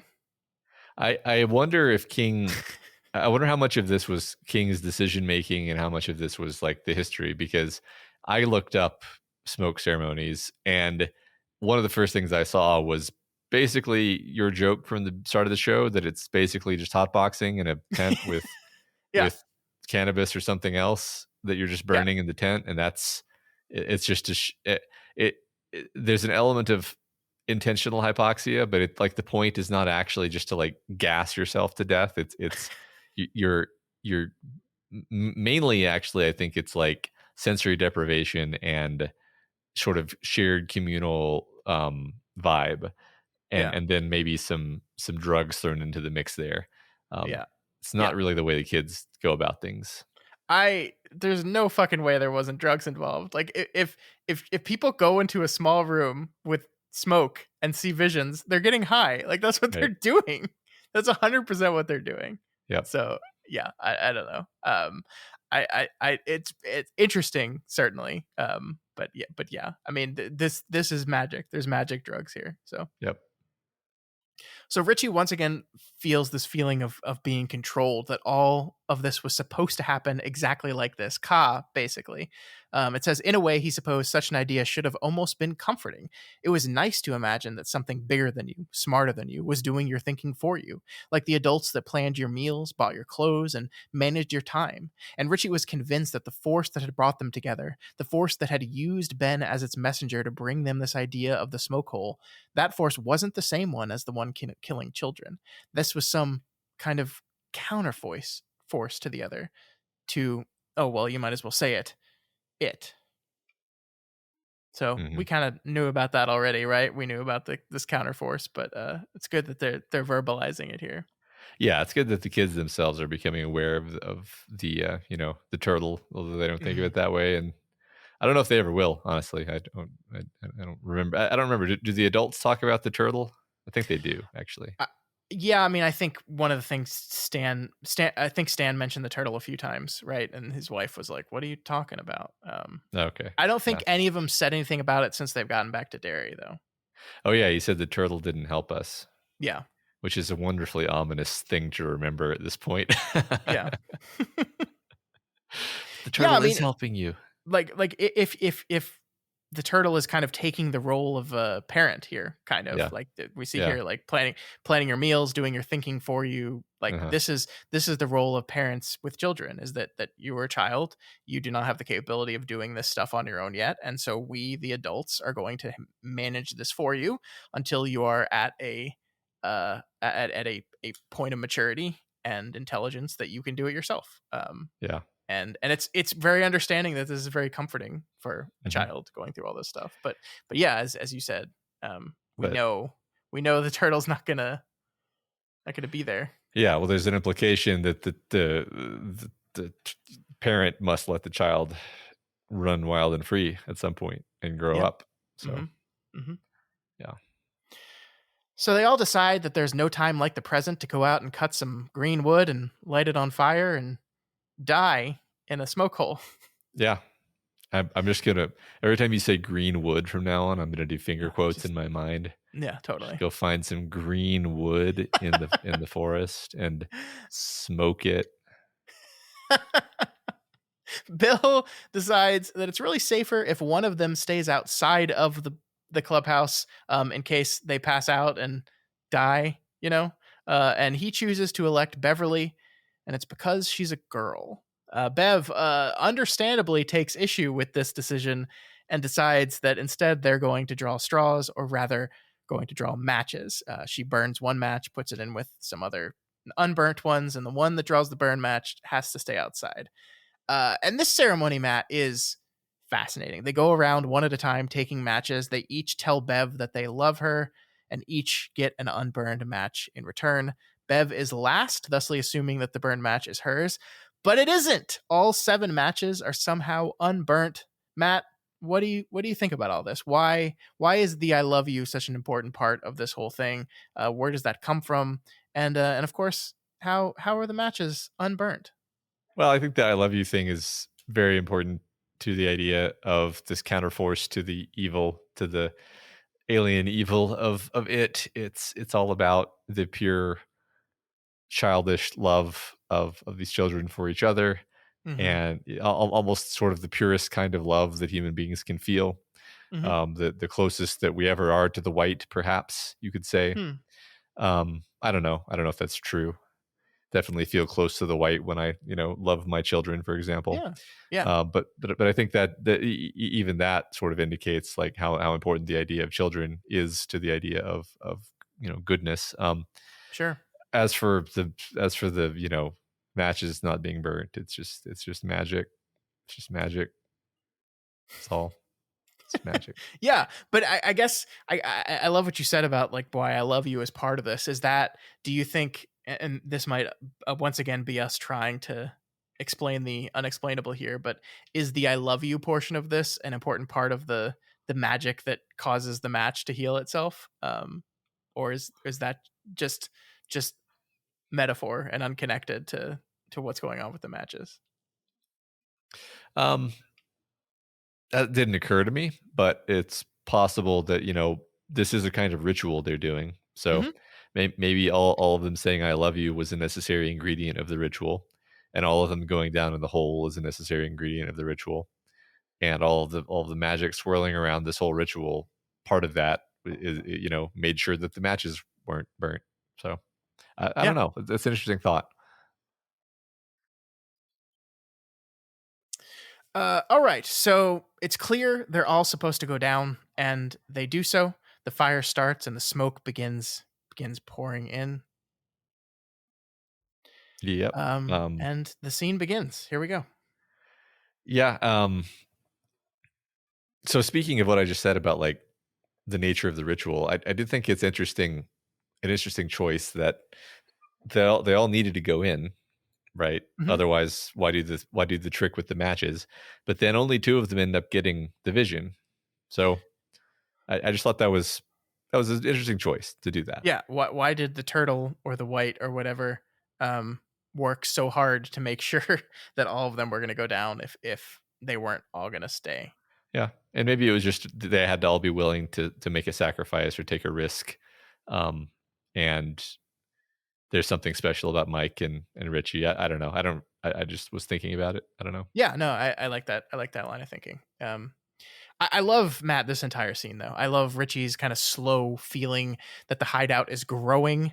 I love the losers kind of bailing out one by one until suddenly only Mike and Richie are left. As you pointed out, the two characters that we thought perhaps might be at the most at odds, but they're not. And interestingly enough, they both comment, and the book comments on how surprising it is that it isn't Bill the leader to get the visions. It's the two of them. So the question is, why them? Yeah, Why Richie? Why Mike? Why did they get these and no one else did? Or why could they stick it out and no one else could? yeah. Well, it almost strikes me as a childish thought to think like, well, Bill should have had it because Bill's the leader. It's like, well, the leader's job is to be the leader. The leader's job Hmm. isn't to do everything. Yeah. And Bill doesn't necessarily have all of the strengths. He just has the specific strengths that make him a good leader. Whereas, maybe Richie, first of all, I think Richie and Mike seem sort of joined in some way, just like the way they hit it off so quickly. Um, they seem connected somehow. And, maybe they're also more open in some special way. Maybe they both have more of the touch. Um, if we're going to pull that concept in, uh, it hasn't particularly been relevant whether a character has the touch or not, right? In this book, it's just kind of been everybody's, you know, everybody, all of the kids can sort of equally see Pennywise, and they're all equally vulnerable. But maybe Richie and Mike just have a little extra gas in the tank. Hmm. Richie does have those voices which seem borderline supernatural, at least when he's older. Yeah. Yeah. And yeah, I don't know. No, I like that. I think it is cool the way in which the book is kind of showing and demonstrating each of the characters' strengths. Like I think Richie points out, or maybe it's Mike. Someone points out very earlier in this week's reading that like when they need a decision made, everyone looks at Bill. When they need direction on where to go, everyone looks at Eddie. Mhm. Um, and then we have this scene here where these two characters are the ones that can handle this hard work. And then we of course we have Ben, who is like the Mister Fix It guy. He knows how to Yeah, do all these things, and so like we are kind of clearly drawing. Each loser brings something valuable to the group, something unique and valuable to the group, and we see that this is kind of Richie's role here. As he drives the scene. Mike is certainly there, and Mike's part of it, yeah. But but this is the Richie chapter. This is it. I mean, one thing you could say is that Richie, maybe Richie is the one that has this sort of psychic sensitivity, and Mike, his role in this whole journey is to be the grounding, the anchor, because after all, he is the one who stays in Derry and he Mhm. brings them all back. And here his role is to be the grounding for Richie. He's the one who maybe keeps Richie grounded and tethered and makes sure that Richie comes back. Yeah. Maybe if Mike hadn't been there, then Richie has the vision, and then they open the hole and he's not there, and he's gone. Yeah. No, that's true. That's true. Um, I also like. I just wanted to read this part because I really like it. Richie held his hand out, and although Mike was on the far side of this enormous room, he felt those strong brown fingers close over his wrist. Oh, and that was good. That was a good touch. Good to find desire in comfort, to find comfort in desire, to find substance in smoke, and smoke in substance. Really, really emphasizing the connection. And not just the friendship, but like the physical connection between these kids. Yeah. Yeah, absolutely. Yeah. And I love the tone, the feel of all of this. I Hmm. love the idea of this. We hadn't talked much about it, but the idea that the Smoke Lodge has gone from being this tiny room where they're all crammed in shoulder to shoulder to being this vast ethereal space, and yet also contradictorily they can easily reach across it because it's just Yeah. this metaphysical mind realm that Yeah, they're yeah. entering into. It's So great. Mikey and Richie are no longer in the clubhouse, but in what Richie describes as ago, millions of years ago, they guess. They quickly realize that they are at the arrival of it.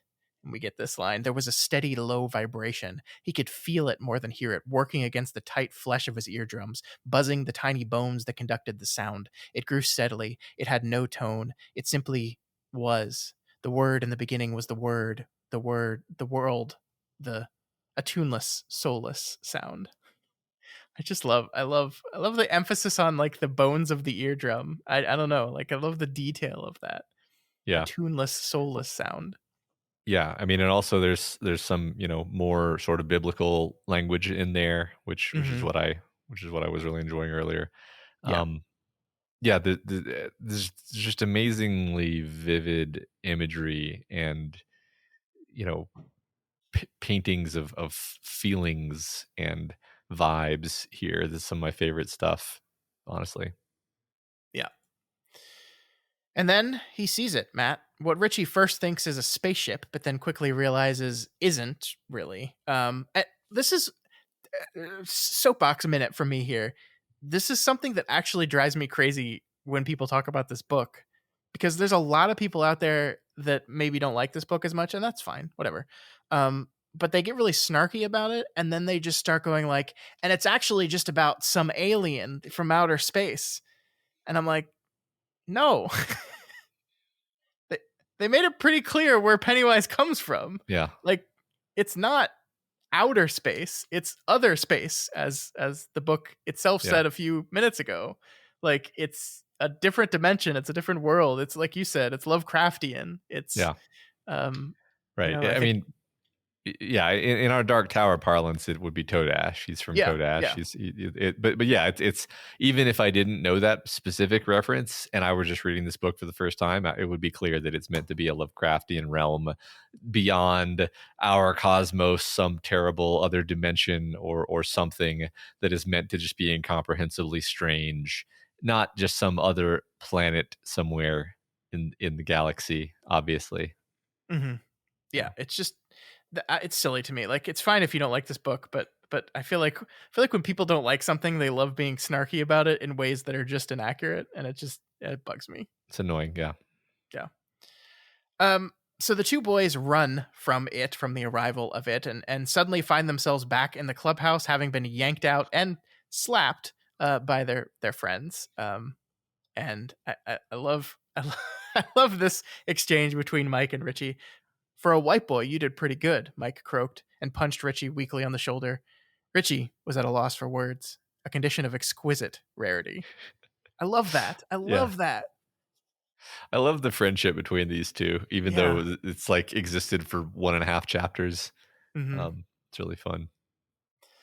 And so Richie relays the story to the rest of them of what they saw. It arriving not in a spaceship, but in the Ark of the Covenant, he says, more biblical allusions, as you said, Yeah. but not with the Spirit of God, but the spirit of it. It came here millions of years ago, and it landed right in what is now downtown Derry. Yeah. Yeah, I mean, I love the imagery of it, the Mm-hmm. biblical kind of angelic imagery, except it's like this evil, you know, foreboding, doom-filled presence. Um, and again, I mean, I guess like, so what, right? Like the Yeah. kids, Yeah. it's not immediately obvious to the kids to be like, there's no even to me as the reader with some perspective, I'm like, well, what are they supposed to do with this? How is this supposed to help? Yeah. I mean, you're so right, because the the the whole idea with the ceremony was, whenever the braves of this Native American tribe have a decision to make, they go into and do this thing, and they have visions that will direct them towards the correct choice to make. If oh, we've got to migrate somewhere else, where is the herd that is going to ensure we have the most food? Oh, well, let's go, and then we'll get directed towards the right place. Yada yada yada, whatever. um what have we learned here that will help in any decision making process? Like, if anything, it kind of makes it more daunting for them. Yeah, Like the question they leave with this whole thing is, can we beat it? A thing like that, a thing that came millions of years ago from another dimension, basically. yeah, How are we, 7 children, supposed to defeat yeah. something like that? And there's no suggestion of like a weapon or a weakness Yeah. or any of this. It's just, unless there's something that I missed or that there's Yeah, we don't know. certain elements obviously crop up, like the idea that the Kendusky is this enormous river in the past, and now there's still a river in the same spot, which Hmm.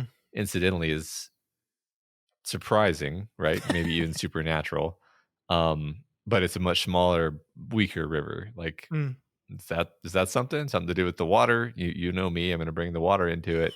Um, I was also thinking like, well, if they have a sense of the geography, then maybe they could even figure out like where Pennywise landed literally, like where is his crater.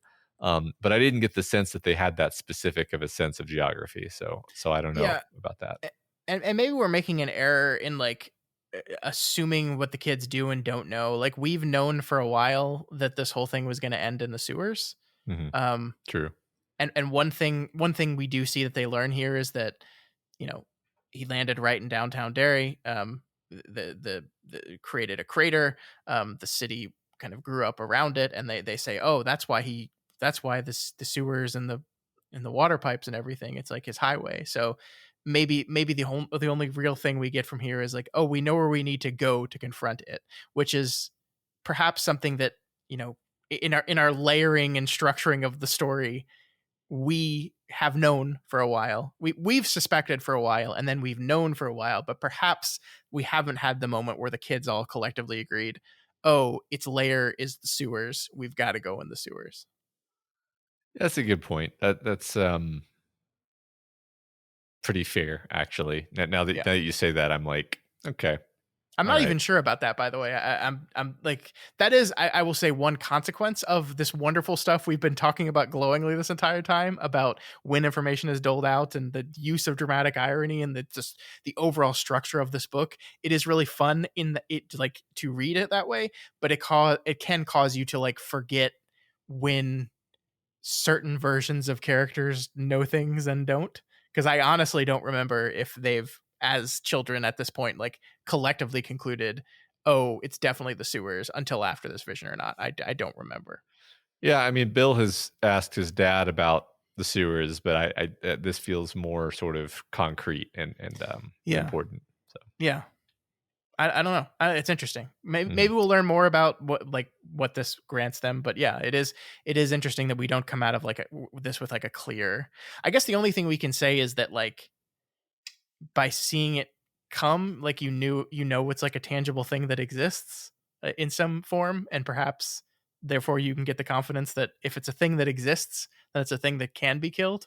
Yeah, Just as an aside, one fun thing about Lovecraftian sort of horror in general is like you are filled with these unanswerable questions, or not unanswerable, but questions that I doubt will be answered. Mm-hmm. Why did he come? Why did he Mm-hmm. come to Earth? Why did he come to Earth millions of years ago? What was he doing for millions of years? Mm-hmm. Was he sitting? Was he just like dormant underground? Was Yeah, I he mean feeding on? that's what they say is their assumption. He's just hanging out there in the ice, waiting for people to move in. And you know, if you take that at face value, so like he knew they would come, and he's the kind of creature who can premeditatedly like just go somewhere and wait for millions of years like that. Mm-hmm. But and it's again more fun if it's not explicitly spelled out, and you just think about these things and you're like, what is that? What does that imply? What would a creature like that be like? Mm-hmm. How would a creature like that think? That's to me always the fun about Lovecraftian Yeah. Yeah. eldritch horror. Yeah, no, I agree. But that is where we leave our chapter. So more questions asked than answered, but I think that's okay. I think the important part is our characters experienced something powerful. That bonded and binded them together in a lot of specific ways. Like these rituals, even if they don't give us answers, matter towards the cohesion of the group as a whole, I think. Yeah, I think you're right. But that is going to do it for the chapters this week. Next week, we have two more chapters, chapters 16 and 17. As you said, Matt, the first one is ominously titled Eddie's Big Break, um, which is just sorry, Eddie's Bad Break. Sorry, Okay. just delightful. You can maybe make some guesses there based on that, but we don't know. And then chapter 17 is another one of the missing, the dead of Patrick Hockstetter. So Okay. another one of those chapters. All right. So Okay. so that will be next week. We're moving right along, Matt. Where I think next week we'll be on. We'll pass the page 800 mark, which means only a full size of a novel left in this book. Nice. Not bad. All right, before we wrap everything up for the week, let's go through our discussion question from last week. Matt, what was that question? What's your favorite instance of kid combat? Kid on kid ultraviolence. So it seems like y'all had some fun with this one. And, yeah, I think so too. All right, so the first comment is from Stephen Flagg 78. Come on, y'all. How has Lord of the Flies not been brought up? Talk about child on child violence. Piggy screaming, "I've got the conch," as a giant rock is hurled from above, crushing his skull. William Golding introduced me to the depths of child insanity. Ah, yes. I too remember reading about the color of Piggy's brains when I was in like 8th grade or something. You know who else definitely remembers reading about that? Stephen King. Yeah. Next, we have Walking Dude 22, who says, when talking about youth violence, it seems a crime not to bring up A Clockwork Orange. The novel is a short read, but it's a little bit tricksy to read because of the heavy use of a fictional slang. Even with the almost faithful film adaptation in mind, I was about halfway through before I started to viddy my way through the prose to the meaning the first time I read it. The book itself includes plenty of violence on the part of the youths, but it is a fascinating reflection of societal violence upon the youths. I salute you what you're saying, my droog. That is our book club book for this month, by the way. And we're about a week out from that. It'll be next Friday, the 8th. We'll be talking about this book. So I guess I should start it. I cannot wait to read that book with you. Stop it. No. I haven't read it yet. I don't know what you're talking about. This is who I am now. All right, Baby Can You Dig Your Sam says, so many movies to pick from. I've got to go with The Monster Squad. Rudy is the coolest 8th grader ever and picks off vampire babes with ease. But it is his defense of Horace that is the most awesome. School bully EJ, played by the Wonder Years' Jason Hervey, picks on Fat Kid and is about to force him to eat a Snickers bar that he stepped on. Then Rudy appears and turns the tables on him, and without lifting a finger, forces EJ to eat the Snickers in front of everyone. Go Rudy. And then Baby Can You Dig Your Sam also says, best fight scene for older kids. 3 words, sweep the leg. You haven't seen Monster Squad, right? I haven't seen Monster Squad, so that was very, very impenetrable for me. I'm sorry. What about sweep the leg? Come on. Well, so are we talking classic? Are we talking modern remake? What? I don't know. What is Sweep the Leg from? Is it from Karate Kid? It's Karate Kid, right? That's what I assumed. Isn't there like a new modern Karate Kid? Oh, there's like the Cobra Kai show on Netflix. Did right? they do Sweep the Leg in that? I don't remember. Okay, then it's just I've watched a couple seasons of it. It's quite good, actually. I don't know why I fell off of it. I was enjoying it, and then we just stopped watching it one day. I'm assuming Sam means the original Karate Kid. Yes, I agree. I think so. Next, we have Afraid Persimmons 6225, who says, I can't believe no one has mentioned Ender's Game yet. Yes, I know the author Orson Scott Card makes J.K. Rowling's behavior seem normal, but Ender's Game and the entire concept of battle school shaped my adolescent life. Do yourself a favor and read it, then read the sequel, Speaker for the Dead, as both books won the Hugo and Nebula Award. I've read Ender's Game more than 50 times, and while there's an insane amount of kid-on-kid violence, there's also kindness, teamwork, love, acceptance, and learning. But something happened to Card along the way, and all the goodness in Ender's Game and Speaker for the Dead got washed away. Can I admit that I've never read Ender's Game? I've never read it. That's actually, I don't know how surprised to be about that. It's really good. I never was forced to read it. I read it on my own, and I was lucky enough to not be spoiled on the twist, which you probably have been spoiled on. Oh, I watched the movie, and I think I knew the twist through osmosis, before I even watched the movie. So the twist having its full effect on like a 11 to 13-year-old brain is pretty mind melting, to be honest. You also miss the experience of like sort of not understanding that battle school is supposed to be bad and actually going through most of your life just kind of wishing that you could be sent to battle school. Which I think is a fairly common like perspective on this book for people who read it when they're young, where they just get totally swept up in the wish fulfillment aspect of it, and they want to be Ender and they want to go to battle school, despite the fact that the battle school is the torment nexus and Ender is the sacrificial victim, and you're not supposed to feel that way about it.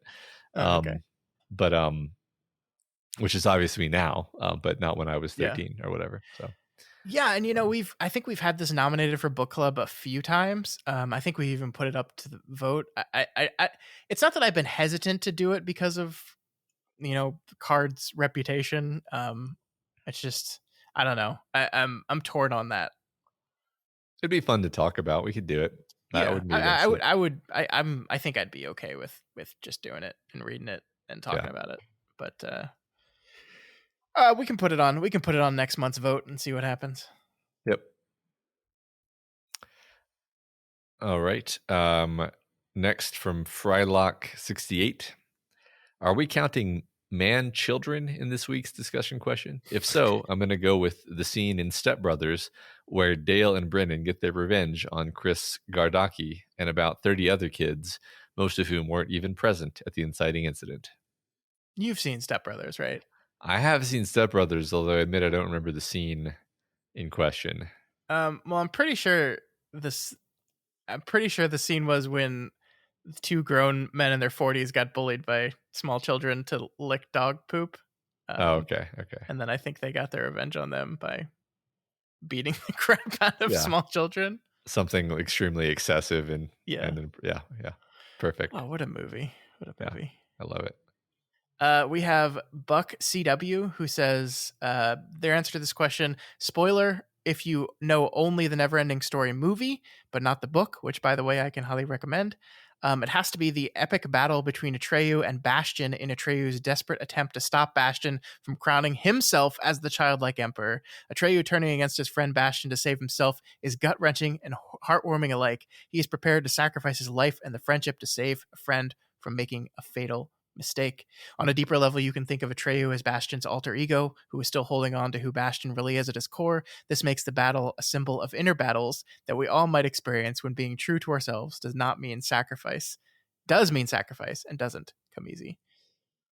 Are you Ooh. like mentally reeling? I've I'm never read the book. I've only seen the movie. I feel like a door has just been opened for me onto a world that I didn't know was there. It was right there. Oh my Um, god. I mean, well, one thing I think is interesting is I always, as a kid, even kind of got this vibe that Atreyu is this sort of version of Bastion, which is Mm-hmm. I don't think is like textual, but I think that's just a subtext of the film is that this is who Bastion wishes he was. Yes. Um, and so I like that.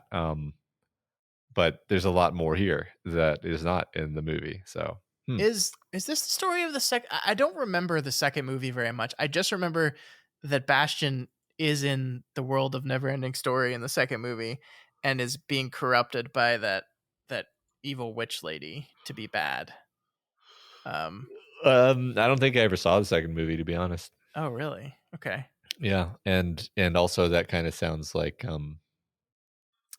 the Lion, the Witch, and the Wardrobe book, whichever it is, where they get corrupted by the witch.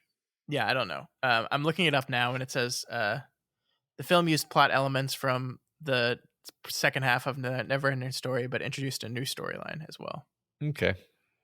Yeah, I don't know. Don't know about that. But all the actors in the second movie were different. All of them. Okay.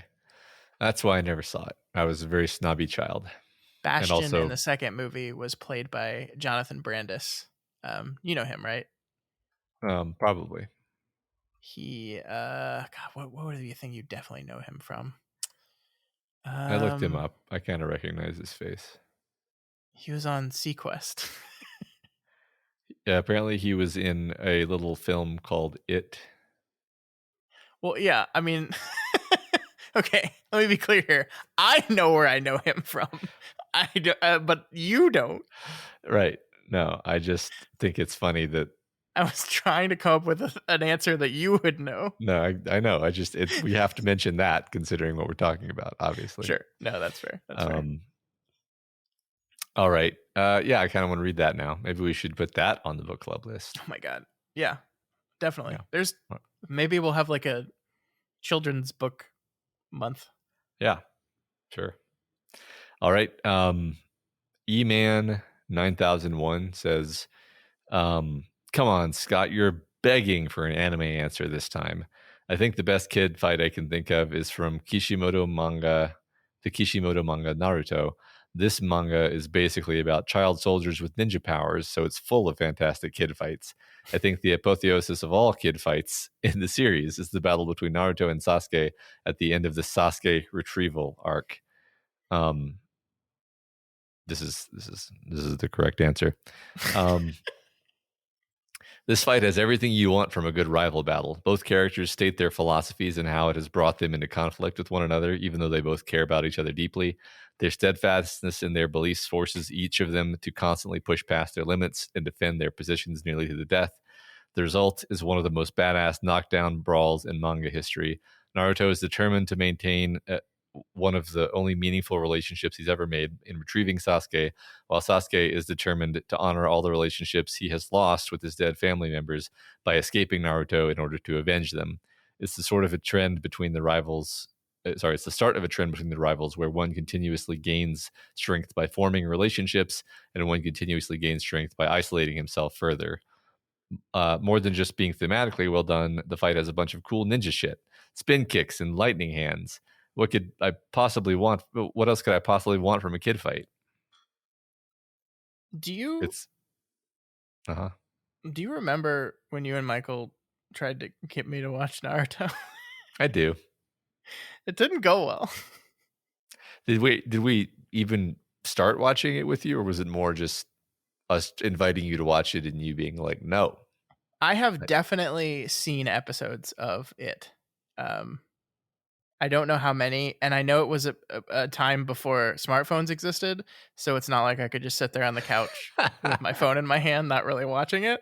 Uh-huh. Um, but I don't remember how many episodes we watched or really what happened at all. Uh-huh. That's okay. It grows Look, on you. everyone has their big flaw, Yeah. and yours is that you like that show for some reason. I do like the cartoon about ninja children. I do. I mean, it makes total sense. I'm sure it's good. I'm just being me. It's fine. Yeah. It's I mean, just, I was a child myself, Scott. You can't hardly look, blame me. all I know is the One Piece live action show comes out tomorrow or today as people are listening to this. And oh, we're gonna full suite of coverage over at doofmedia.com on that one. Uh-huh. Scott is being sarcastic for the I'm not sarcasm I'm impaired. I'm gonna watch it. I'm gonna watch it. I'm gonna Oh, try it out. okay. And I'm sure I'll love it so much that I'll immediately want to watch the 6,000 episode manga and Yeah, it'll just anime that become your exists. life. Yeah. That's honestly the problem. I would literally be more open to checking out One Piece if it weren't a life consuming ordeal at this point. Yeah. Like, Yeah. I don't have time for that. So I don't. Yeah, absolutely not. yeah. Sometimes things need to end. You know, Yeah. Yeah. it's good. It's good for things to end. Maybe it should end. Yeah. Next, we have Carol Lee 812 who says two kid-on-kid violence stand out to me: the movie Hook, when the Lost Boys have the imaginary dinner food fight, and the book The Secret Garden, when Mary and Colin get into a screaming fight about him being a big baby. The Hook fight was one of those moments I have a very clear memory of wishing so much that this was real Uh-huh. and wanting to do, because not only is the food fight cool when it's like invisible at first and then all comes to life, but the food looks so fun. Yeah. It's so colorful. The whole thing is so great. I don't think Hook's a very good movie. It certainly hasn't aged well in my adult brain, but man, I loved that movie as a kid. I distinctly remember wanting to taste the food and having interesting theories about what it would taste like.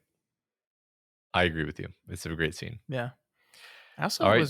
It made me really sad. The movie. Yeah. It's a Because really they sad movie. pointlessly murder Rufio, which I'm still not over.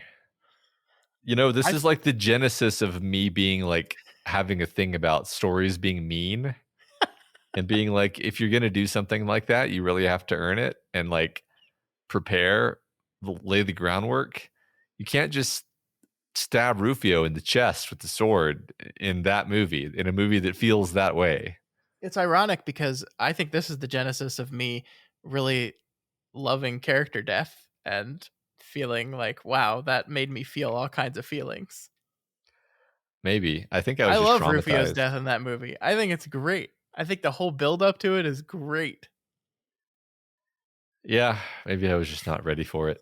The part that makes me sad is when Jack is playing baseball and they want to say home run Jack, but they accidentally say run home Jack. And he's so confused and unsure of what to do. And it's so sad. Yeah. And then Robin Williams sees him and goes, my Jack. It's really sad. Yeah. Yeah. I also actually kind of felt bad for Dustin Hoffman's Hook in that movie because he brings pathos to Hook.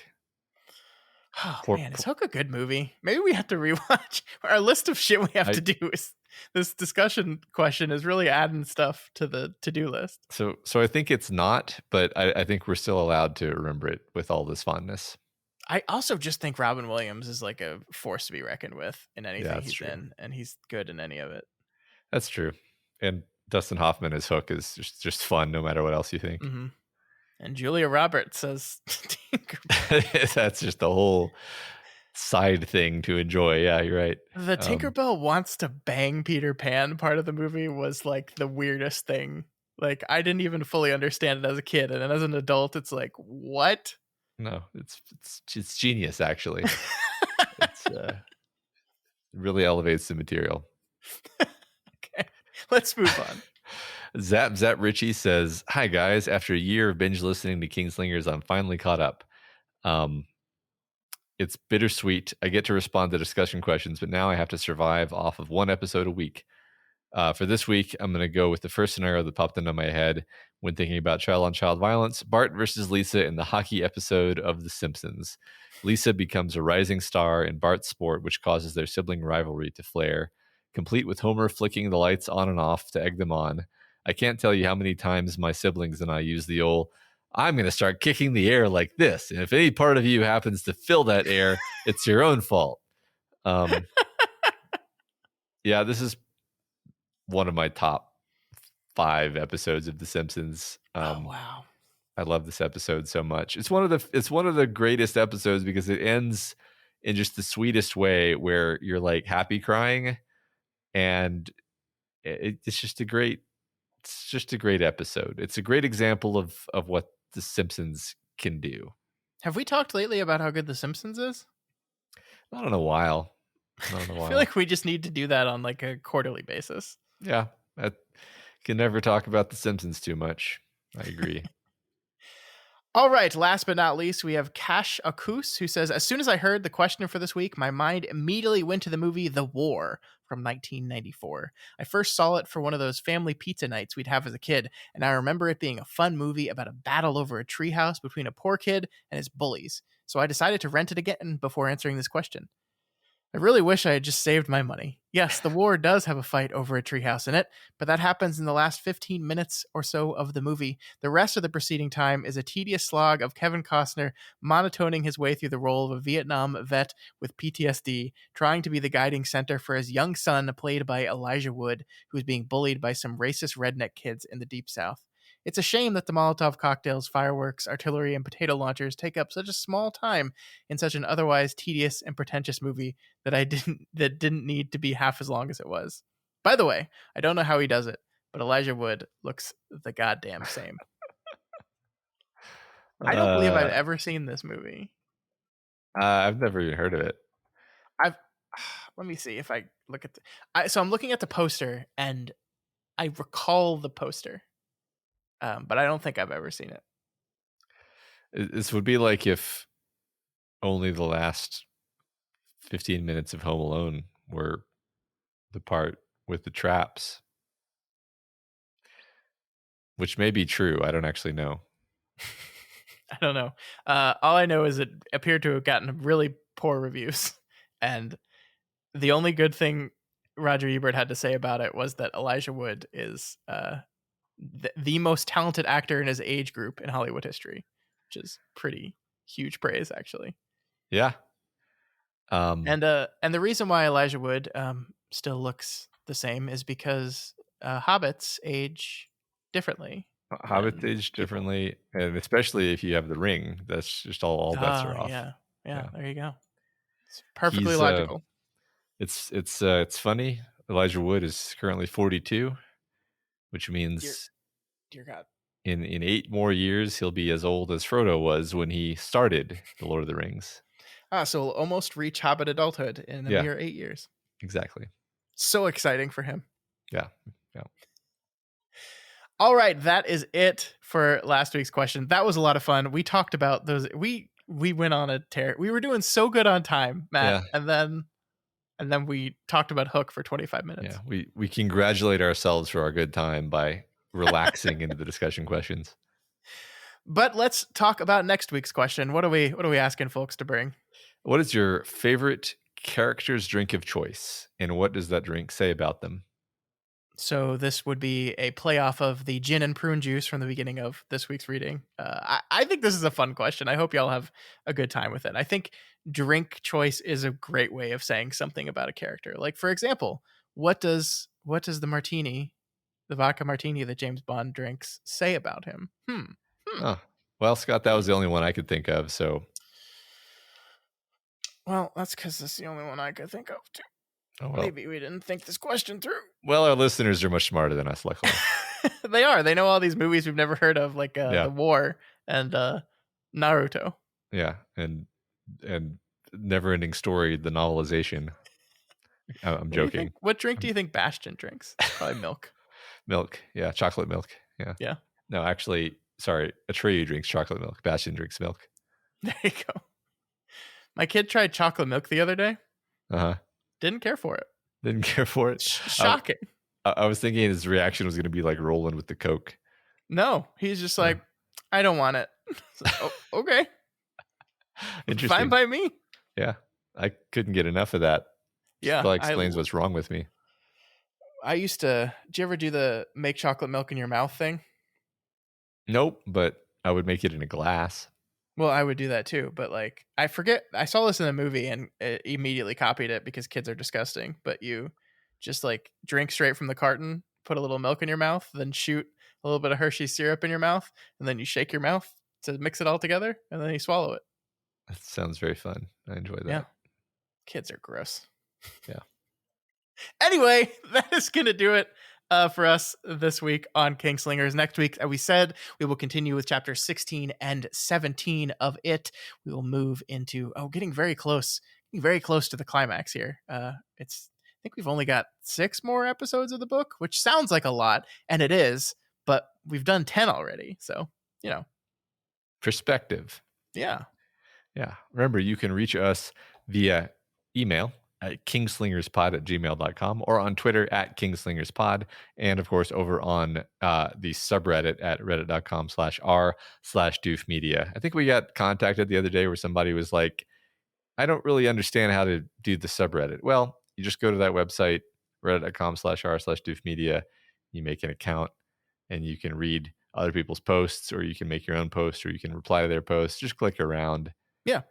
And of course, feel free to do that. But I think also you do not have to do that, because we do also lump in the answer responses we get from email as well. So yep, there's just usually way more from the Reddit. So yeah, the thing I like about Reddit in this case, not generally, because I generally don't really like Reddit, but the thing I like about Reddit in this case is that sometimes the questions that people post there actually do lead to a discussion, not just us reading the answers on the show, but listeners actually talking about their answers amongst each other, which is always fun for me to kind of just watch happen. Yeah, I agree. But if you are not already subscribed to Kingslingers, we strongly recommend you do so right now. You can find us on Apple Podcasts and all the other places, all of them except for Stitcher, which I believe goes away today. It doesn't exist anymore. So if you're listening on Stitcher and somehow got this episode still, get a new app, because it's not gonna be our fault that the episodes are not uploading to it anymore. It doesn't exist anymore. That's right. X.com doesn't have podcasts. I don't know why I mentioned it. Anyway, you just wanted to say it again. You just every episode you're going to talk about Elon Musk's Twitter. X.com by Elon Musk. Anyway, if you like Kingslingers and you want to support us, then please consider donating to patreon.com/doofmedia. You can check out all the cool bonus content we have over there, of which there is a ton, specifically me and Scott talking about Stephen King adaptations ad nauseum. I don't know if I want the connotations of that word, but it's probably accurate. Anyway, well, you certainly emphasized it. That's true. Anyway, special thanks to new patrons Brad DK Lee, President Tite Rhymes, Jennifer D, and Thomas H. Welcome. I just can't get over ad nauseum. You really sold that show. If you cannot afford to join our community at this time and watch those wonderful episodes that are, in spite of what Matt said, pretty good, actually, that's absolutely okay. You can help out by sharing this podcast with your Stephen King loving friends. That's free. You can also just help us out by leaving a rating and a review. This week's Spotlight review comes from Glenald2323, who gives us 5 stars and says, "All things serve the beam. What a fantastic podcast. Needed something to listen to all day at work, and this fit the bill for a good long time until I caught up at the tail end of season 2. Only bad part now is waiting a week for each new show. See everyone in Banger. Long days and pleasant nights." Oh man, you're coming. You're coming, Glenald. Sweet. Yes. Is everybody coming? Fill out the survey. Let's all go to Banger. Yeah, everybody's coming. Yay. All right, folks. We'll see you right back here next week. Long days and pleasant nights. And may you have twice the number. Ad nauseum.